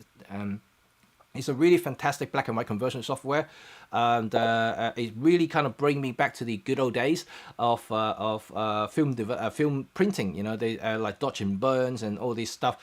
Fantastic. I love that program, and I think to me it's one of the easiest program to use for black and white. I don't like to do it in Lightroom or Photoshops, and I don't like to use any other presets you found on the internet. And Silver Effects Pro is basically my default when it comes to black and white. So I do that after. So when I shoot raw, which is colored, but when I view during shooting, it's in black and white, because I set the JPEG as black and white. So I will actually see that in black and white and through the EVF, if that makes sense. So hopefully I answered your question there. And so how do you guys think about luck? Let me just go back here. So Humberto say that yes, you need luck for that one. And Carlos, luck helps sometimes, but experience is more helpful. And Randy, how do you overcome the fear of photographing people in the street? I actually run workshop for that. Believe me or not. Yes, I do. I have before pandemic, I actually run a regular workshop training people to photograph strangers on the street. And because I was actually quite known for it, and believe me or not, before I moved to Olympus, I was a Leica shooter, if some of you remember. So when I was shooting Leica, one of my main thing was to photograph strangers on the street. And so I actually run workshop just to do that. fear is something that I think is only in your mind, and is trying to overcome the confidence issues is to basically open your mouth and ask. And I'm not the intrusive type, like Bruce Gilden. He's the intrusive type of people photographers. He basically holds his Leica and his flash gun, just drum in front of you like this, and then just snap it right in front of your face with an ultra wide. So he does that all the time, and to me, I don't like that sort of thing, because I know he got in trouble a few times. Although he's obviously he's a known street portrait photographer, but for me and that just way too intrusive. So I usually go with a more a friendlier option by actually asking those people, by creating conversation. Because remember, and for me, I love to talk. You can tell that I love to talk. So I usually, when I see someone who has an interesting personality, potentially, because I can kind of read people in a way. So if I do like them, and I would basically just approach them and start having a conversation with them. And usually I will have my little cameras in front of me, and they don't mind me talking to them. And if we somehow hit the notes together, and I would just pop the question, can I photograph you? I think I think you have a fantastic characters, and I'm a street photographer. I would love to photograph your face, and as part of my projects. And I will say that 99% of the time they are really okay with that. I did come across one, maybe not one, maybe a few kind of hostile responses sometimes, and they would just say, no, bugger off, kind of thing. And but you don't ask, you don't get. They're not going to murder you in any cases. So all you got is just a very strong no. That's the worst case. But other than that, all you need to do just basically ask, and that's all you need to do.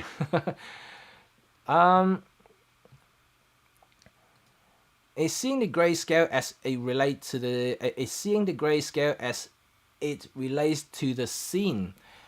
It is. If I looking at that, but more importantly is I'm seeing the patterns. And a lot of people always ask me how I compose my shots, and I think the seeing things in black and white really helps me, because I can see the balance, by looking at shades of grays in the EVF, and seeing all these black lines, coming around. You can definitely help you in terms of compositions, because if in colors, it's just too messy in a way. Just too many things going on there, and sometimes they will distract you by actually analyzing the scene.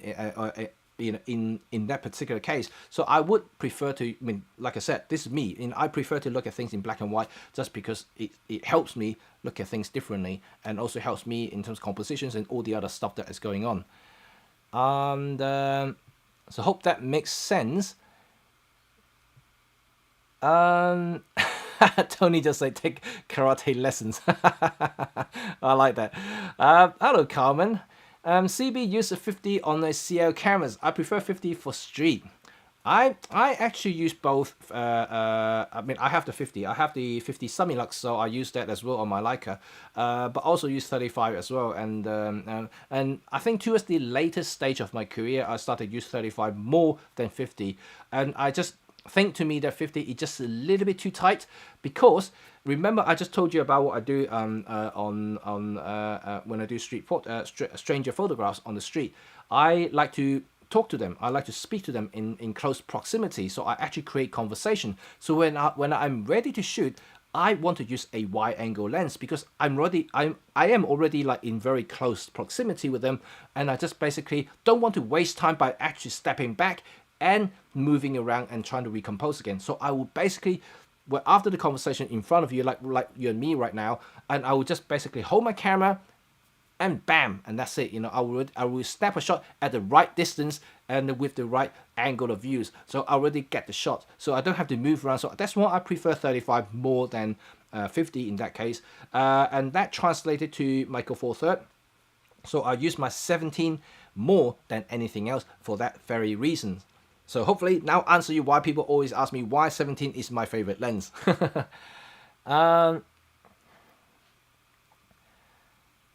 Okay, and Robin offers similar advice on approaching people. Yeah, it's the same thing. It's very easy, very simple, and I think asking is the best way to do it, because like I said, I don't concur with Bruce Gilden's method, and but it depends what sort of thing I'm shooting. If I'm not shooting stranger, if I'm not only photographing a street scene, and then it's different, then I don't have to ask any permission. I would just basically snap the shot as and when it's appropriate. That's how I see things in general. But other than that, I think if you talk about portrait or strangers on the street, permission is my golden thing. I just pop the questions and ask them, and as simple as that.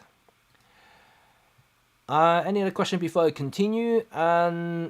Hi Jimmy, I'm not sure if it's about luck. When you connect fully with the environment, when your eyes are fully open and your mind is receptive to every detail. Interesting way of saying that, Kathleen. And right, I would say luck is an element there, and of course, like if you remember that jumping pond shot from HCB, you can say that it's luck.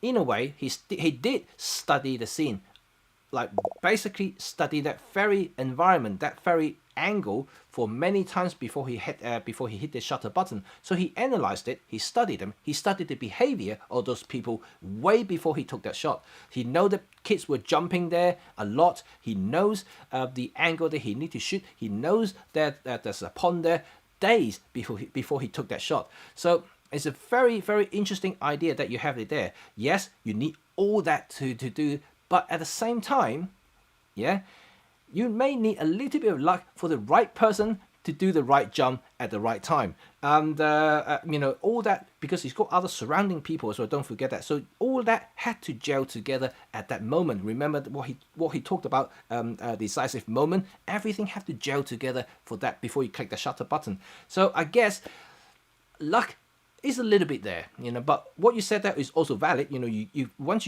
you're there observing, you're studying everything, you know what's going on there, you have a better chance of capturing it. So yes, that is absolutely true. That's the fundamentals of it.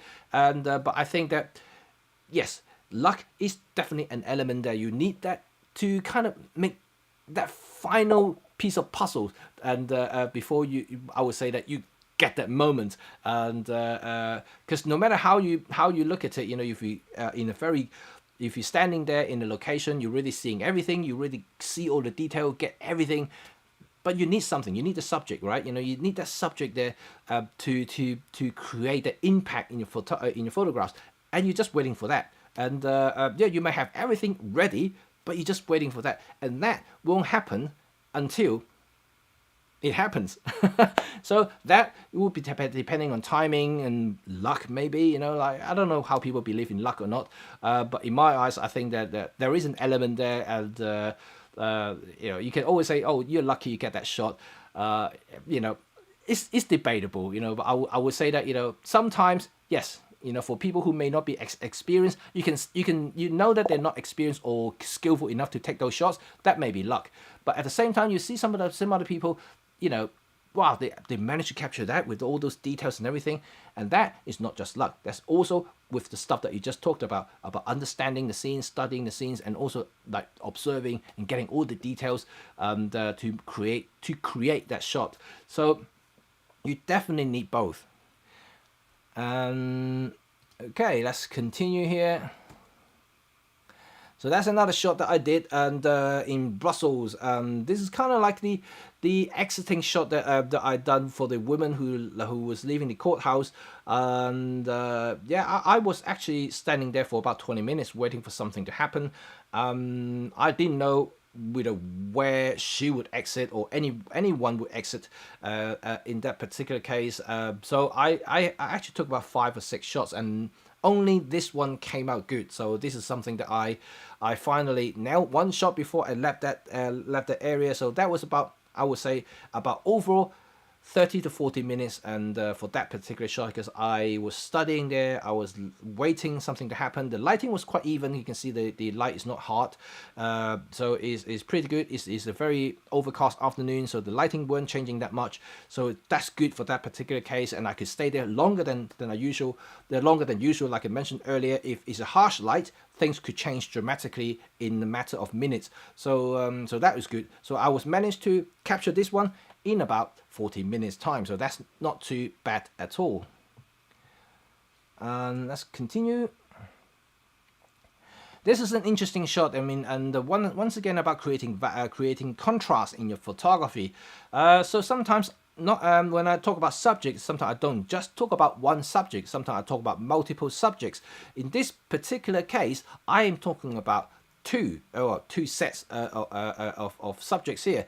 I deliberately use the concrete bridge to split the photograph into the top half and the bottom half, and by creating a contrast or transportation.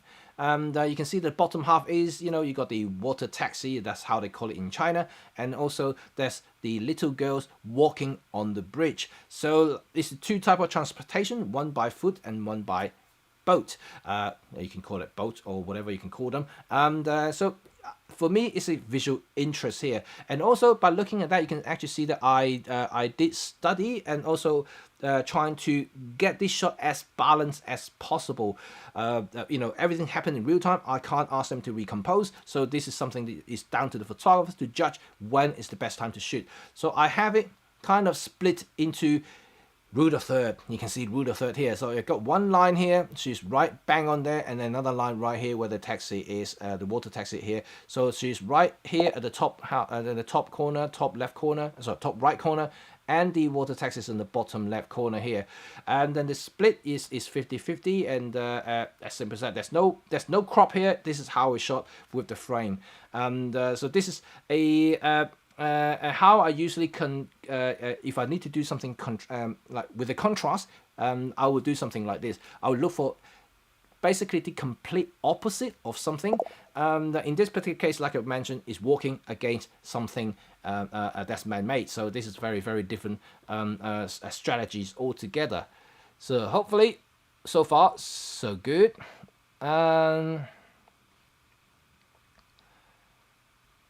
Best shots, Caitlin, definitely. Yeah, I think that's what you mentioned earlier. That's fantastic. Tony, I use a penny 20mm, and even that is too light sometimes. 17 would be better.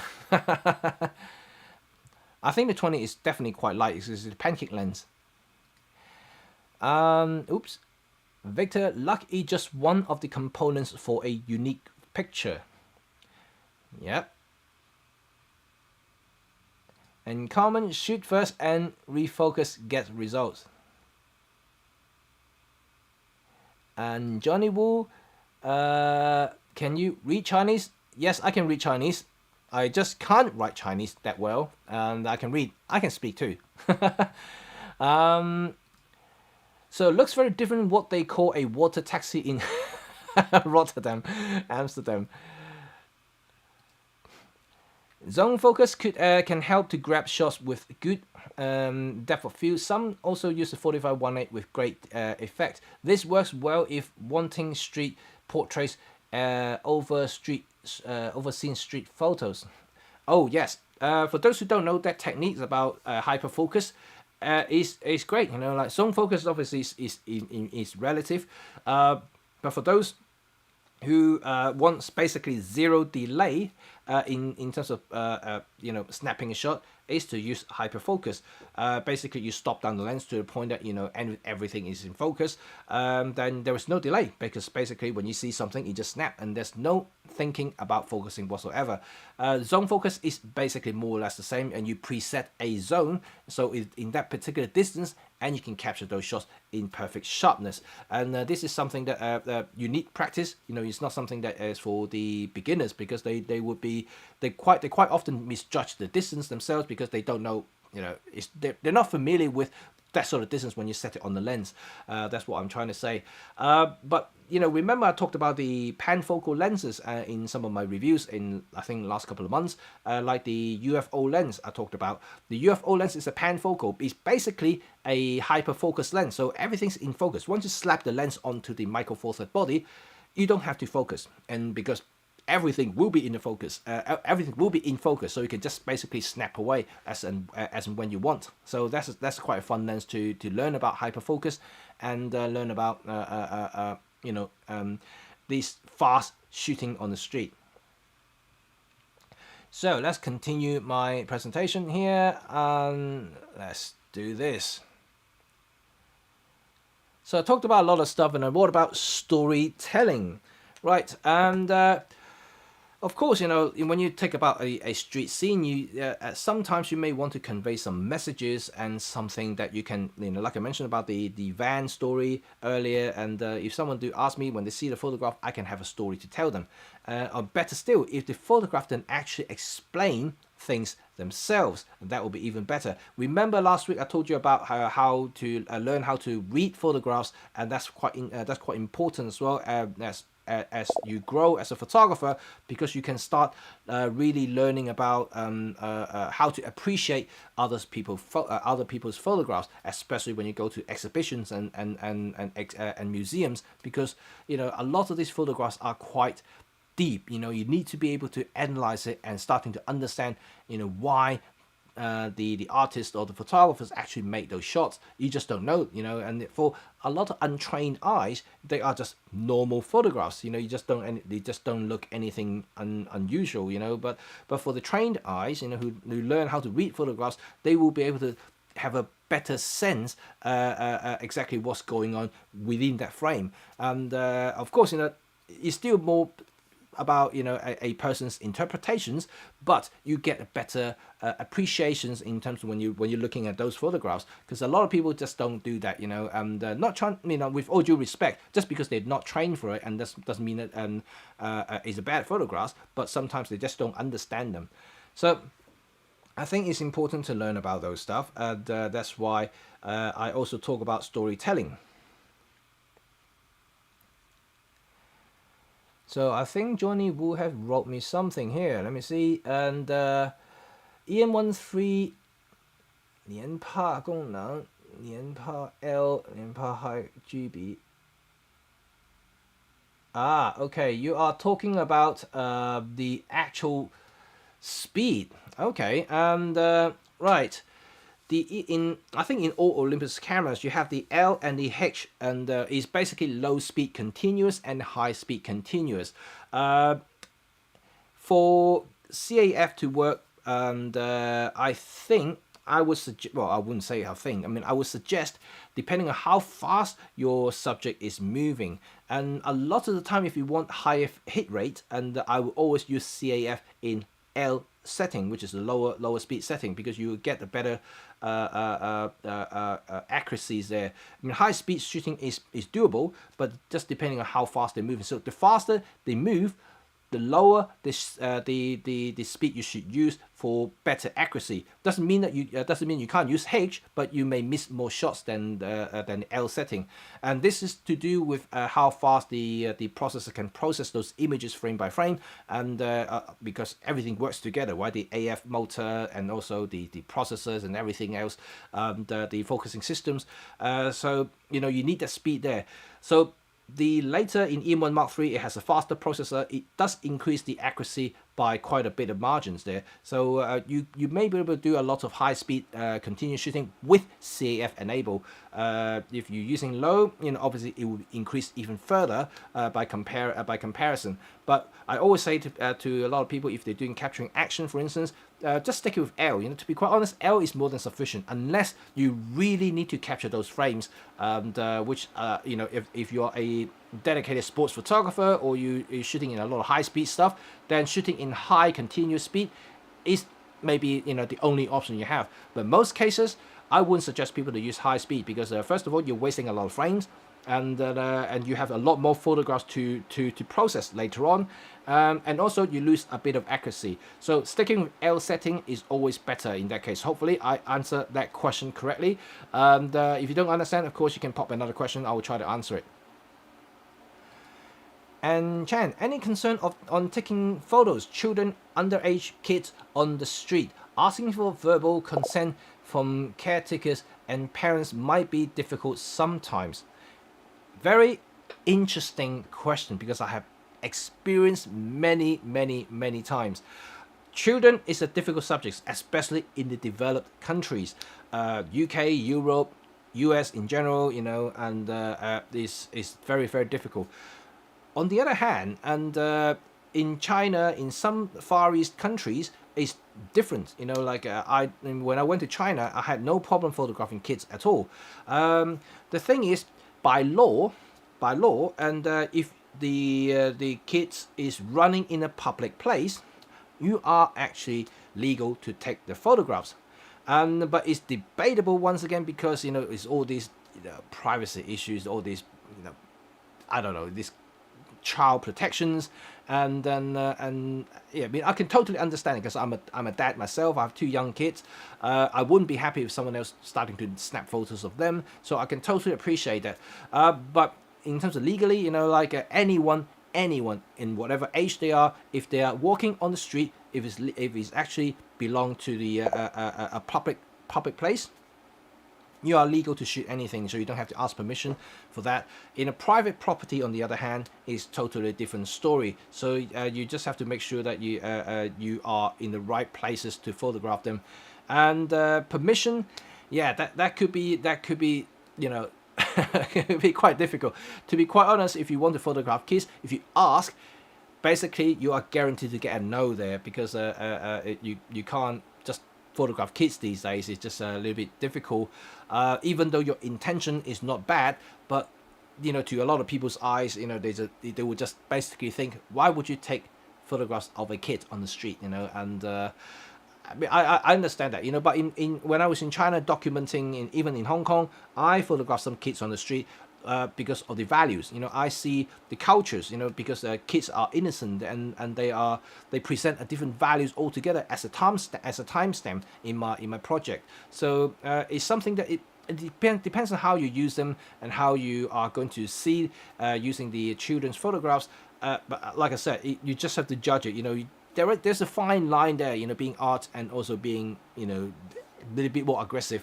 So you just have to make sure you don't go to the aggressive side and start getting a lot of bashing by parents, for instance. If you do get a chance, you know, maybe come across as more gentle rather than a very full-on shoot at them, and that may be a better way of doing it. Because I see time and time again with photographers, you know, holding a big gun, you know, basically a big massive lens, and just go right into the playground and start photographing kids, and yeah, you're basically asking for trouble. And but you're on the street, you are basically just photographing, you know, a street scene, and if kids just walk into the frame, there is nothing you can do. And I don't think you are going to get into trouble by any means, because they are in a public place, like I said, and you are just photographing a scene, so they're not the primary subjects there, so that may not be so bad. So you just have to analyze it just to make sure that you are taking those photographs with care, and also knowing your place and when to shoot, when is the best time to shoot it, and where is the best place to shoot it. Is all this will come into place, and just don't randomly photograph them, because yeah, you might be asking trouble otherwise. So hope I answer that question.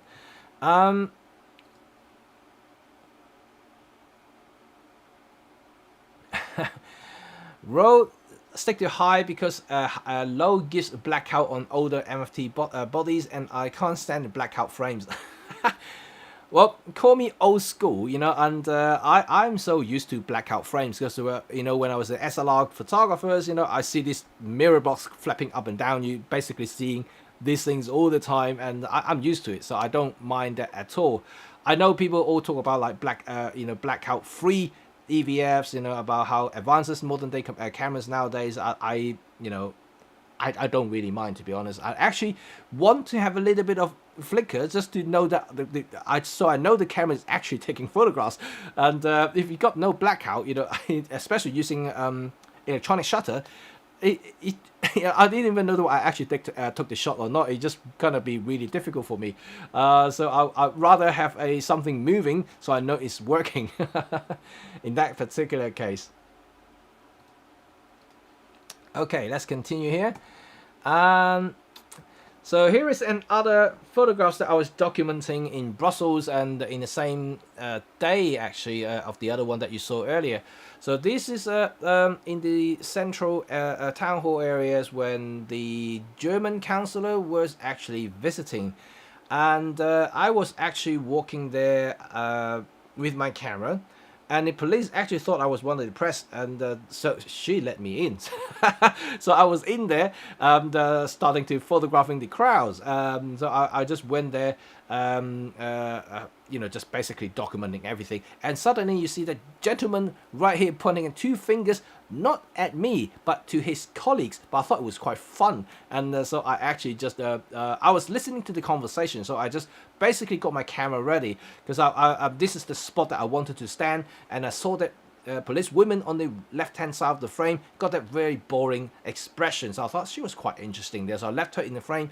But more importantly, I want to see some actions. So I was waiting for the, you know, for the German chancellor's car arrived, and also the reaction from the other press photographers. Then this guy in the middle suddenly turned around and started speaking to his colleagues and started to make jokes and laugh. And suddenly he just pointed two fingers out. And I just snapped a shot, and with all that happening behind, because it's just kind of funny in a way, and also contrasting that he wasn't looking at what's happening because things were arriving. You can see the guy on the right hand side, the other photographer there, was getting ready. You know, he can see his position, having his arm spread out. That means he's actually holding the camera and getting ready to take the shot. While this guy in the middle is totally ignoring it. And perhaps this is what the guy was at the back was saying, you know, look, things are here now, just turn around and take the shot. That's probably what exactly is going on. But yeah, this is something that I thought it was quite a contrasting thing to do, to take, and that was quite a fun thing to take as well. So another shot here. And how about aesthetic? Colors or monochrome? Because some of you guys already asked me about colors and monochrome and what is better and what is worse. In fact, there isn't any preferences. And like I said, I like black and white, and I like to see things in black and white before I take the shot, but only for taking the shot. Afterward, I want to go back home and I will look at the scene, and I will just have a look at the photographs, what I took, and decide whether I wanted colors or black and white. But of course, you have that choice nowadays with digital cameras. And what about back in the old days? Well, of course it's different. You know, when I like this particular shot here, I shot with a color positive. So it's a film, it's a negative, so I can't change it. Of course, I can scan it and turn it into black and white if I want, but I took it as a color shot and I left it as the color shots. With color photography, it's also very different. And I was looking at more harmony in this particular shot here, and because of the shades of colors, I was looking at brown, gray kind of colors here. So these all kind of almost monochromatic here. Although this is a color photograph, you can see that, but if you kind of look at it, there is nothing that really stand out. I mean, there are some little bits of red there, but it's not you know, it's not something that I would be bothering about, because the subject is actually right in the middle of the frame with leading lines going to him, and he's about the same shades and as the buildings and also the side of the road as well. So this is all gelled together. It's quite an interesting look. But when you're looking at color photography, you know, that's before I so let's say if I take a film camera out, I would basically set my mind whether I want to take color on the day or black and white on the day, because I only take, you know, like I said, 3 rolls of films, and I usually just take either color or black and white. I don't mix, because if I mix, my brain just go absurd. And so like if I go out with a color set of films, I would think everything colors, and if I go out with black and white, I would think everything black and white. But nowadays, like I said, it's a lot easier because you can actually have the option to do both. you can see other color images here. So I have other framing compositions. I have some other stranger on the street, like the lady on the bottom right corner there. She's a stranger. This is sort of thing I love to do a lot. Like I mentioned earlier, then the top right hand corner there, as also another stranger that I walked past a building in South Bank. And the reason I took that shot is because of the aesthetic side of it, because of the actual patterns that's reoccurring throughout the entire frame. And the building has these vertical lines going top to bottom. Then in the mirror, in the actual window reflection, we have the horizontal line going from the other building across the other side. So I like those breaking patterns there, and the gentleman there also wearing red or pinkish color, which is kind of all meshed together with the same theme. And I waved at him, and I just said to him, "Can I take a photograph of you?" And he actually gave me 2 thumbs up and said, "Okay, cool, man." So I just take a photograph of that. So yeah, ask, and then and always get the shot. Next photo, next set. And this is another photographs that I did, and near not. Oh, I can't remember the market now. Some of you may recognize this place, and I suddenly just lost my mind there. I can't remember where I took this shot. Anyway, it's still in London, and as you can see from the phone booth there, I was standing there, and I only had a moment to do this shot. Like I mentioned earlier about the lighting angle was shifting, and this is exactly what I meant about the lighting shifting. You can see those shadow being cast onto the actual pavement itself. That was changing literally every minute. I mean, ideally, I would like it to be dead straight, but unfortunately, it was changing. I was waiting something to happen. It never happened. So remember what I talked about, the luck thing, and so that wasn't my lucky day. However, I still managed to take this shot, and I think that this shot was nominated for another street photography award, and it's quite an interesting symmetrical shot with the guy right in the middle of the frame, and he's kind of very carefully constructed street photographs. So I mean, like I said, if I have to picky, I have to be in the ideal world, I would like the shadow to be very, very straight. But by the time this guy turned up, the sun has moved, and the shadow has moved a little bit accordingly. So just a little bit off. And here's another mirror reflection shot, and that I at one point I was quite happy to experiment. It's quite fun to see all these people there, and more importantly, some people actually notice you as soon as they come out of the building, and I always like to capture that glance, whenever they come out of the building, if they do see me taking photographs, I just want to see that reactions. Sometimes it works, sometimes it doesn't. In this particular case, it's all about symmetry, and how she kind of created a butterfly in the scene in the middle of the frame. So it's kind of interesting to me. So more to do with your ability to see the world around you. So is that right? I mean, I think it is right, because for most people who are different eyes, who are different, I say that time and time again, there is no right or wrong in photography. You have your own expression, you have your own artistic angles, you have your way to think things. Like I can't think for you, you can't think for me, so like it's really not something to argue. But there are obviously some technical things you can talk about, and some other things that you can suggest in terms of academically, but in terms of how you interpret something is totally down to personal taste and preferences. So some would convey colors better than others, and that's why there are color only photographers. There are also dedicated black and white photographers out there, and some will do a mixture of both. I think most of us are mixed black and white and color photographers. We do some black and white, we do some colors, and in my case, depending on what I do, most of my street photographies are usually black and white. I would say probably 70-30, 70% black and white and 30% color. That's kind of my ratio. And because color sometimes works, you know, and better than black and white, and same and vice versa.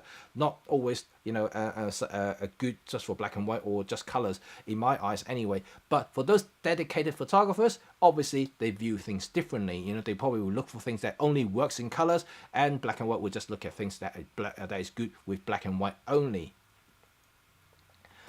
And so obviously I don't have to explain, you know, the pros and cons of colors and black and white, you know, because again, it's subject to interpretations, how you think colors can be impactful and how monochromatic can be more interesting visually. But one thing I do say that a lot of people, when they talk about a black and white photography, is that you know, they always kind of presume when you turn something black and white, it kind of like make your photographs look more classy, and that is wrong, you know. And by turning your photograph black and white doesn't make your photograph classy straight away. Classy black and white is kind of like a wrong word to say, but I would say I would usually just basically say, you know, black and white can be more artistic because you know, there is less colors there to direct your eyes. You have to use light and shadows and lines and more critically than using colors. But you know, like I said, there's no right or wrong there. Colors can be very, very interesting also. Like in this particular shot here, you use black and white to direct your eyes' attentions there. You got this crisscross coming through in two directions, and you got this woman right in the middle of the frame. And again, you got this obviously crossing here. You got this horizontal line running across the frame. There's zebra crossing on the street, and you have all these people breaking the patterns there. And finally, you have these black and white using the window lights there on the train to give the subject a little pop there, and that foreground person is out of focus to give you a direction to your eyes to that gentleman here. You're using his mobile phone. Social and ethical issues, which some of you already talked about, and about children's and stuff like that, and privacy. Of course, this is another thing that is kind of stopping a lot of us taking photographs these days.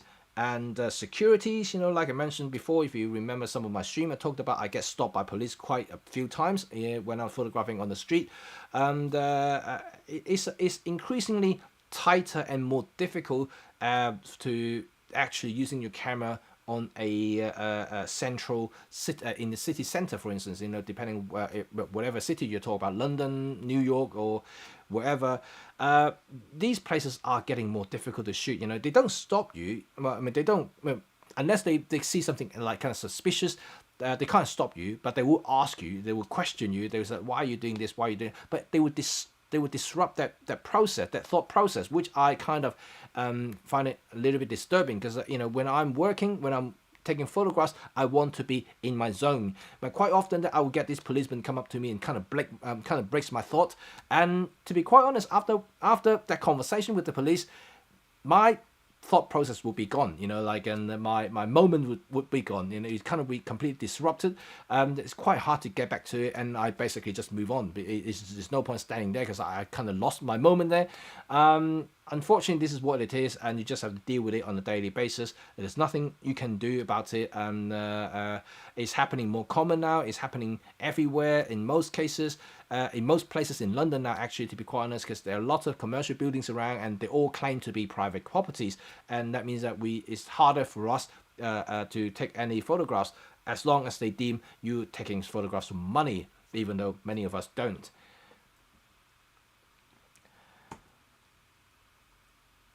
Here's another shot here taken with an Instax camera.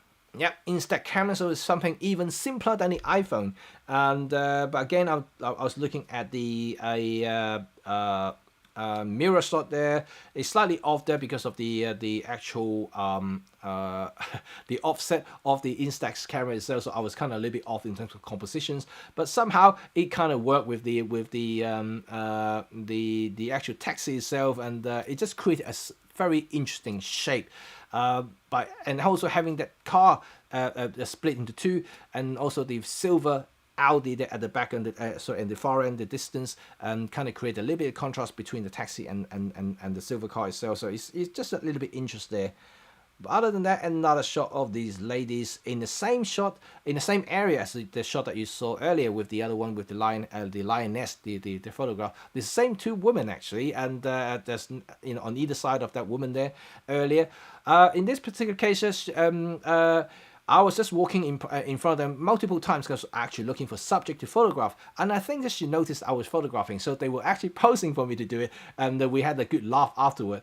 Even though I didn't ask for permission, but she knew I was doing it, and I can kind of sense it at the same time because I was walking in and out for a few times, and I can see the smile from her face, and so I just basically give her a little bit of a eye contact there, and then there you go. They just both look one direction, and I just snapped the shot. It's a moment shot. It's nothing more than that. Nothing more, nothing less. And it's a friendly shot. And here is another one. It's all about respect. Right, remember I talked about Bruce Gilden earlier, and I always respect my subject. If someone asks me to delete the photo after I took them, if they don't like me taking photograph of them in public space, I would delete the photograph out of my respect.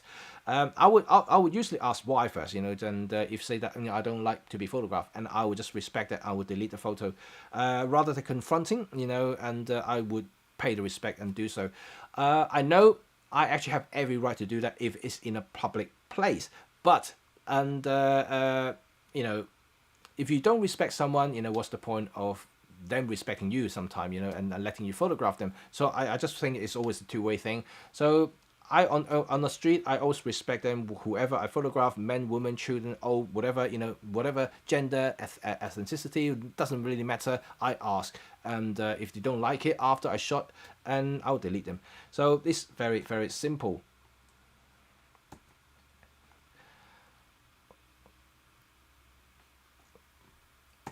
Okay, and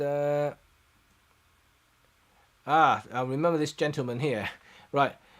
He was very aggressive, and I remember very, very vividly because I remember I spotted him from distance, and I thought he looks interesting. It would be good kind of subject for me to photograph. And when I approached him and started saying that I want to take a photograph of you, he was very aggressive. He was literally coming up to me and saying like, why are you doing this? Why you think I'm ugly and things like that? It was very bad. But after a few conversations, he's starting to ease up, and he actually starting to pull faces for me to photograph. It's all about, like I said, respect is very, very important there, but also at the same time learn about them as a person.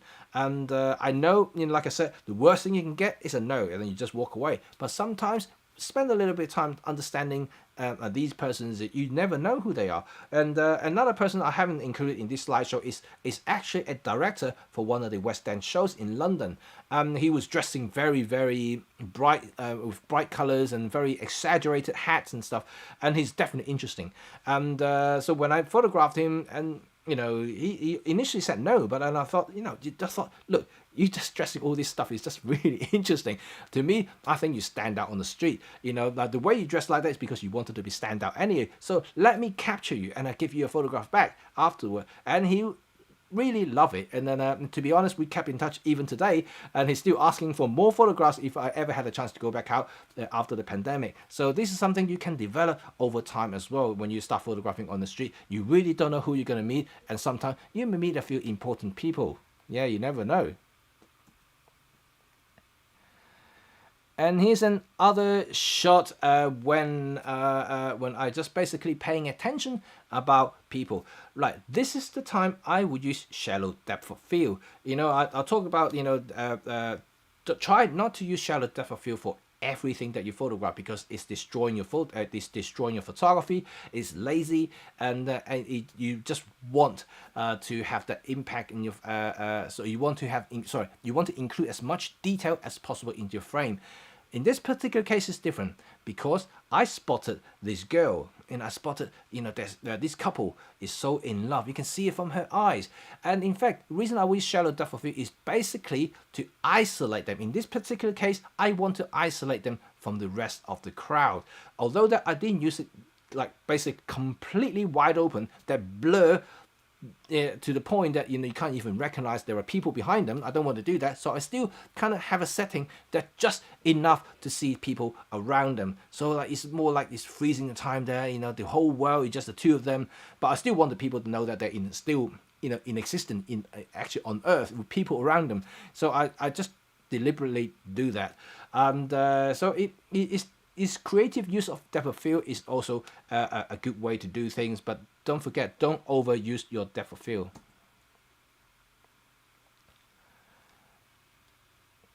Okay, and here's another few shots here. That's also the left frame is done in Brussels again, and I was just basically photographing. Sorry, I was walking around town. Yes, this was walking around town, and I was had my camera ready to shoot. Basically, I was.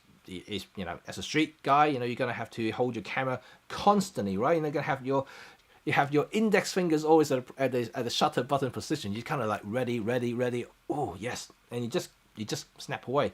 Sometimes you do that, like I said earlier. I always like to spot the locations first. If I see something that interesting, I'll wait for the moment to come. But sometimes when you're walking around, random things could happen. So like you just don't know, right? So I always have, the position ready. And I saw these two girls, and I saw she kept staring at me for some reason. So I thought she got this interesting look, very unfriendly look. So I just snapped her. She was in a public a walkway there. I thought, just snap a couple of shots of her. She actually didn't say no afterwards. She just walked past me, and she even gave me a little bit smile at the end. And but it happened. It is something you just don't know. And on the right hand side there is a guy who basically a homeless guy in China that I photographed. I did give him some money at the end, just gave him to buy some dinner, and it's something that I kind of find kind of struck me at that time at night, and when basically the street was completely empty. I just thought it was a very contrasting scene to the very, very vibrant and very busy street market. So yeah, it's just some sort of contrasting that I told you about earlier, and something that I don't mind photographing wherever I go, whether it's going to be Spain, and whether it's Portugal, and I see even in London, we have these scenes, and so I take them as well, because they exist, and they are our neighborhood, they are our streets, so they are there. So I just want to photograph them and capture as a memory.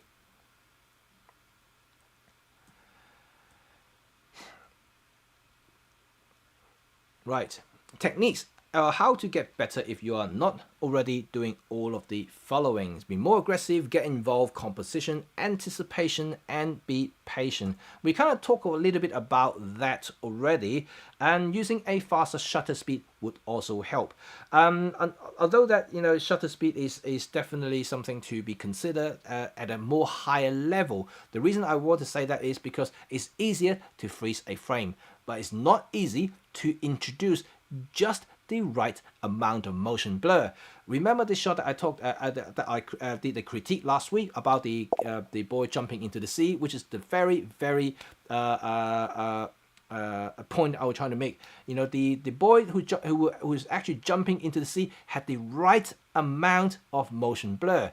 That is not easy to achieve, because you wanted to have a suggestive motion that is actually moving, is actually really jumping. When you freeze something, it looks a little bit surreal, it doesn't look right somehow, just because it's just there. It's like hanging in the air. I know it looks fun at times, but when you're actually taking a street photograph, you want to sense the motion, you want to sense where this guy is going. It's not just hanging in the air. You want to have that. So faster shutter speed is useful, but you also at the same time remember to use the right amount of shutter speed just to be able to freeze the frame just enough. If there is motion that you want to suggest, you have to take a little step back and making sure that the motion does translate in your final photographs. And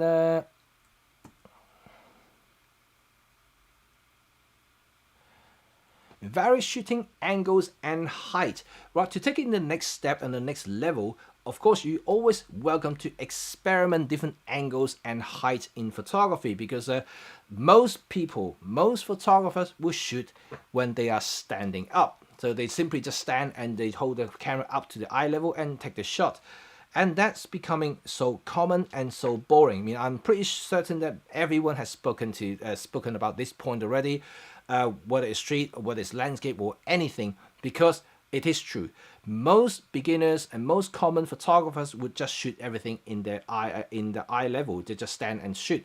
But when you shoot something at ultra low angle, ultra high angle, weird angles, you suddenly give your viewers a very fresh perspective, and that when you see something totally different. And I love shooting ultra low sometime, and in fact some of the photographs, actually like this one here that you see in the back of me, is shot basically on pavement level. I actually lie down on the pavement and take that shot with the two dogs there, and that won the award for the street photography 5 years ago. And it is that, you know, it's all about experimenting and go different way of photographing people, things, you know, in general, and be invisible.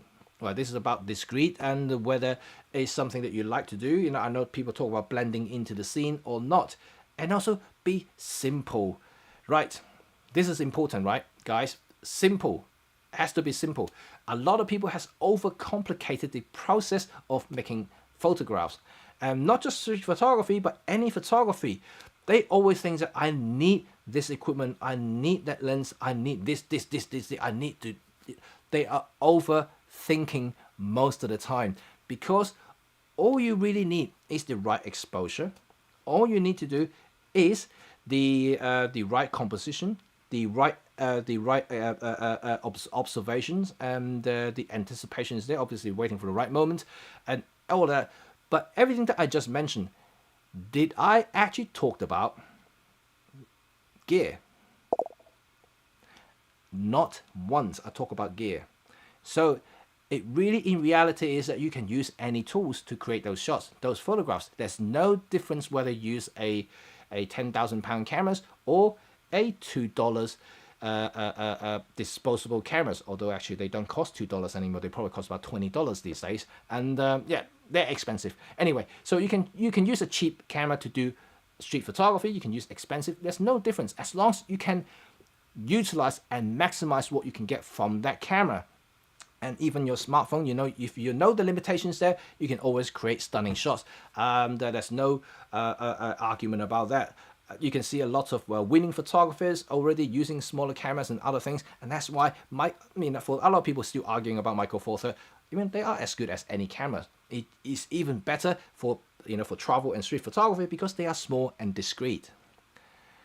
And set a mission. Well, remember I talked about earlier about when you go and start photographing something, don't try to photograph everything, because it would dilute your direction, right? So set a mission will help you basically focus on certain things to photograph, and also give you a mission. You have a focus to really look for something in your mind. And this is important, because otherwise you'll be so distracted with everything, and eventually you're going to have a lot of photographs, but not many of them would make sense, if you know what I mean. So like by setting a direction would definitely significantly improve the chances of getting a better photographs, because you are looking for something. And that's what I trying to say right here. So there are a few more photographs for you guys to enjoy, and here's another photographs here, and this is an interesting shot here, and it's color, of course. And I was a little bit lucky, I have to say that it's a little bit lucky, but I was waiting for something, and I stood at the corner for a long time. And I see that you got these very monotones almost, these got these kind of beigey colors of buildings, all stone buildings behind as a background, and you got this all the leading line from the street, coming from left and right, leading to the center of the frame. And I also noticed a couple of buses to go past, so I was hoping to time myself to find a subject to be walking into the middle of the frame with the bus going past, That first of all is suggesting is London bus, and also you can see the underground sign on the right hand side as well in the distance, and so you got the elements there. So I was hoping to time it right. So all I was waiting was a subject to walk into my frame, and I was there for 30 or 40 minutes again.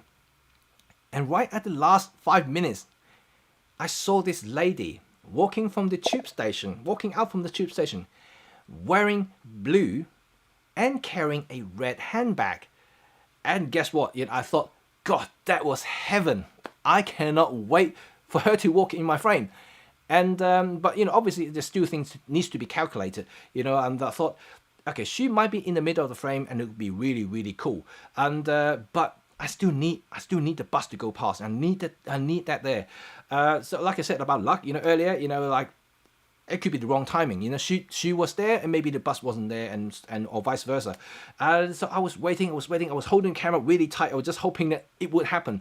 And when she was walking towards me, and a draft just blow, and so it got the movement that kind of like that kind of blow her coat out a little bit, so you really got the movement there.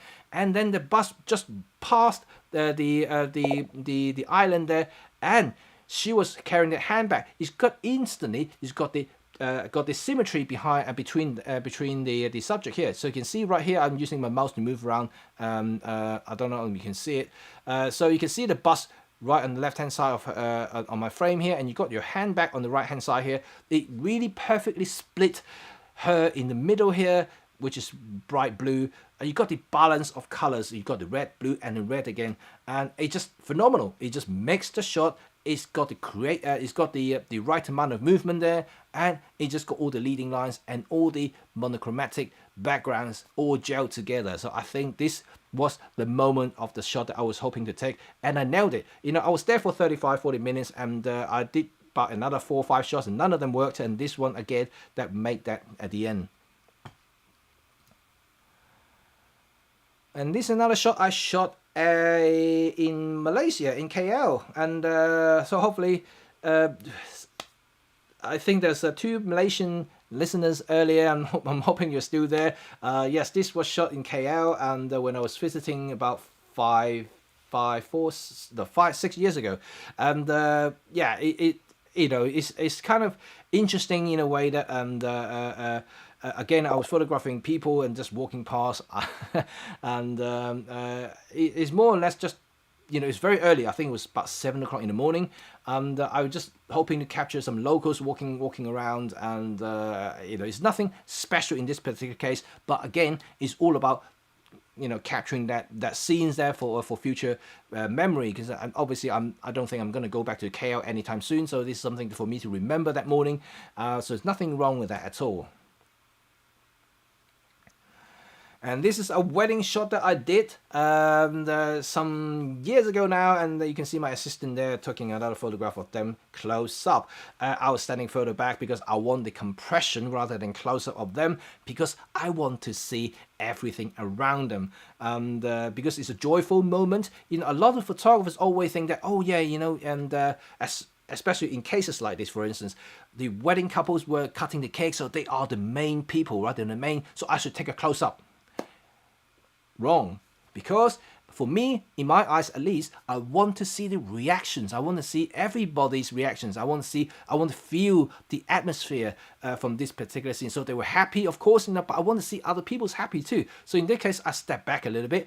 I use a longer lens. I compress the scene so I get more people into the shot, and you can see all of them are happy, holding their phone, holding the cameras, trying to snap the same shot, including my assistants there. So it's all very, very good, and I love to sense that emotions. I want to sense the energy there, and that's why I actually go back and take a step back and look at it as a storytelling piece. So this is all something that I learned from street photography, and that means that if you learn and master what I just said to you, you can apply to a lot of things, including wedding photography. And there are some shots by King's Cross that I took, and there's some brickworks there. And this guy here using selfie sticks and taking this shot. You can see how old that is now, because Big Ben has been covered for the last 3-4 years. So this is done before that. And so it's an interesting thing about height, you know, and then it's more symbolic that I wanted to take, and because you got all these lampposts there, and he was holding a selfie stick that suggested, in my angle, is more suggestive about he's actually taller than Big Ben. So it's a kind of fun way of, another kind of like fun message that I want to pass on as people taking selfies these days. And I talk about the shot at the back of my on my background here is the two dogs. So the one that I told you that I was lying on the pavement to take this photograph, and he won the street photography award 5 years ago. And this is actually fantastic. I love this shot still, and I did ask permission for the lady before I take the dog's photo, because don't forget, you know, people may feel a little bit intimidated because I was actually in a very low angle. You can see her dress was quite low, and so obviously I have no intention of photographing that or do any suggestive things that is harmful. I was purely wanted a very different perspective, and also more to do with the dogs than anything else, and that's why I'm trying to get the reaction from the dogs, basically waiting for their master to come back. And that lady is actually not the owner of the dogs. It's actually her sister who's actually in the shop. That's why these two dogs were actually waiting eagerly, looking into the shop, waiting for her to come out. And so when I saw that, I just thought, that's a good reaction to take. So that's why I asked the permission, and I just kneeled down and took the shot. And I deliberately cut out the head, of course, because it's not, I don't want to be identifiable if I really need to use this shot for anything else. And more importantly, she wasn't actually my main subject. The subject is actually the dogs, so it's no point taking the face anyway. And her gesture actually suggests quite a lot of things already, so I just quite love this particular composition. So a moment never repeats itself, and capture it or you lose it forever, and that's my saying. So there you go. This is the end of the presentation. So thank you very much for listening for the entire time. So thank you. I hope that you enjoy that. And let me just go back to my face, and let me just go back here. Oh, there we go. Whew, that was a long thing, isn't it? And well, I hope that wasn't too boring, and I know that sometimes people may not stay for the entire thing, and I hope you find it a little bit interesting at least, and find it maybe educational and inspirational to an extent. But thank you for listening, and I think that it's probably time to wrap up. I know it's still kind of Easter break for many, and if you got any question, you're very welcome to ask me at any point. And don't forget, if you want more critique stuff, I'm very happy to do, and just send me your photographs, and I'll be happy to look at them. So I think there are a couple of messages there. Let me just read them out. Stan In say that oddly interesting image. John, don't forget that like button, folks, if you are so inclined. Thank you, John. To be honest, I don't really mind, and I just want to speak out, and just to hopefully some in some of my stuff that would be more useful for some photographers. Like I say, it's not for everybody, and when you are hosting a workshop, the people who come to your workshop are the one who are interested in learning. But when you're doing a public live stream like this, you just don't know who's going to stay, who's going to be interested in this particular subject, because photography is such a broad thing, and that's what makes it so interesting, right? You can take with your camera, you can take anything, you can make sports, you can make macro, you can make all kinds of stuff. There is this is only one little part of the entire photography, and that's why we're all here. It's just fun, to experiment and to learn about different things in photography, and be able to use your camera to do all kinds of stuff, and that is the fun side of it. And Johnny Wu, running dogs and racing cars. Oh, okay. Yeah, this is what you wanted to shoot. I think that's responding to your earlier comment about your setting, and I think running dogs is still fine with low setting for continuous shooting mode. It's fine. You're just missing a few frames. To be honest, you're having a 10 frame to 15 frame, okay, you may sound a lot 5 frames per second, but it's actually enough, you know, if you want to capture something. And having a lower speed CAF would definitely increase the chances of capturing some sharp shot. And don't forget though, you know, if you're running dogs, they run fast, and you need to have a fast shutter speed to capture that as well. Because quite a lot of the time I find that when I'm photographing dogs is that they run too quickly, and you really have to use, right, I'm talking about like 1, maybe even 2,000 of a second to freeze the frame, unless you want obviously a motion panning shot, and that's very different things altogether. But if you want to like capture that motion in pure, like in all its glory, in sharpness, that you need the faster frame rate.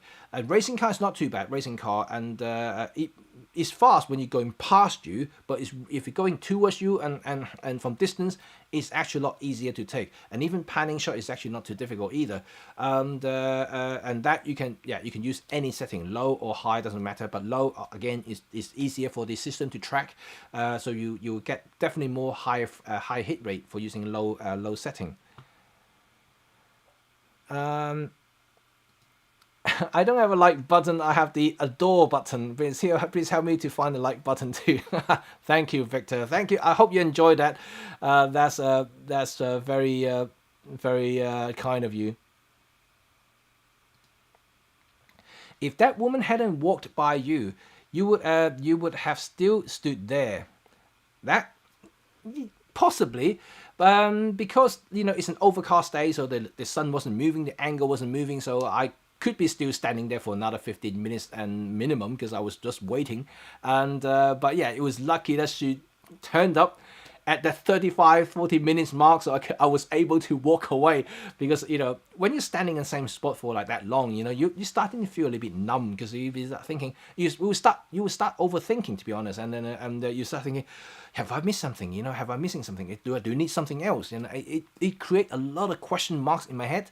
So it's lucky that she turned up. So I was thinking, oh yes, that's it, that will be it, and I took it. So glad that I did. And you were very lucky when I'm when I'm waiting for a bus, you never see one. Well, this is the luck thing, isn't it? You know, and I know we talked about it earlier, and but sometimes it is. You know, you just don't know whether they will turn up or not. You know, sometimes you stand there for like 5 minutes, you got 3 buses go past, and then the next half an hour you got none. You know, it happens to me so many times when I'm photographing, and you think that, oh, I got this, I saw the bus go past like, you know, 3-4 times in the last 5-10 minutes, so I know they're coming. Then you just stand there, all of a sudden the street was dead quiet, there's no people, there was no bus, there was nothing, and it was just waiting and waiting and waiting. Sometimes that annoys me a lot. You know, you just know that, especially when those lights hit to the street, and then I just hate it. I hate it. But that's part of the journey in street photography. Daniel, cheers, mate. Thank you for liking, and thank you for watching this whole journey. I know it's difficult for many to stay awake for that long, and it's very fun. I got other presentation I can do in the future, and but yeah, I'm glad that you like that. Steve G, good job. Jimmy, thank you for being here. Humberto, thanks, a great presentation. Thank you very much. And Jean-Marc, thank you very much. 160-100 is ideal to isolate a racing car. If you do panning shot, that will be probably the speed I was looking at. Probably even a little bit slower, maybe 150. Will be quite cool to do that. Motion planning is really, really awesome. I love those shots. And I don't get access to racetrack a lot. You know, every time I do that is probably via an Olympus event. And otherwise, you know, I'm not a race car photographer, you know, and so I don't actually expose to that sort of thing. But when I do, it's a lot of fun.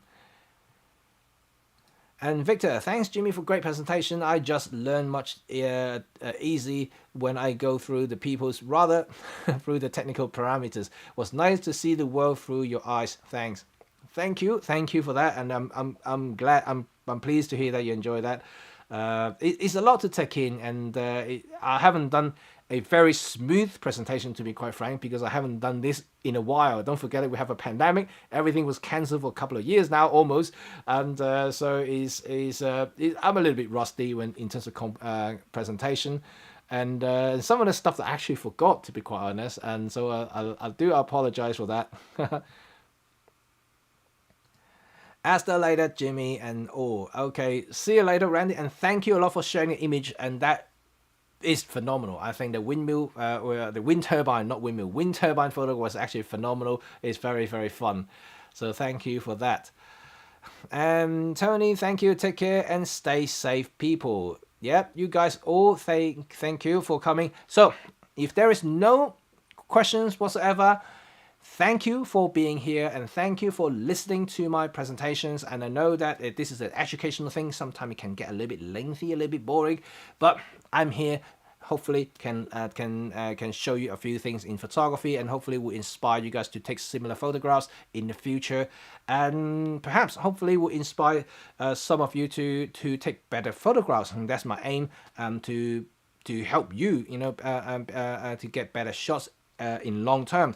Because I wish when I first started photography, I have access to YouTubes and things like this, online, because when I first started, internet was still its infancy, like you let alone searching for something, it was not available. It's only through face-to-face workshops or even through photo books. So it's difficult to find these sort of resources. But now I'm glad that we have this sort of platform here for people to learn about things. And I mean, I'm still learning every single day. I watch other channels, I watch something else, and I get inspired by what other people do. So it's all about learning every single day. There's nothing to say that you ever learn enough. It's all about improving yourself and take your photography game to the next level. So that's what I'm always trying to strive for, and to be better every single day. So there you go. Thank you, everyone, and I'm sure I will see you guys all next week. And now, of course, I'll have another topic, and it won't be a presentation. It'll be talk about something else, of course, and hopefully it'll be more engaging and fun next week. And this week is very kind of classroom-like, and next week is not going to be classroom-like. It's going to be back to our old Q&A stuff. And remember, if you do have any photographs that you want me to have a look at, I'm going to continue the critique section. Just send me a message through one of these links up here. So thank you again for everyone, and I will see you all very, very soon. So let me just do the outro now, and you have a good day, everyone. Bye for now.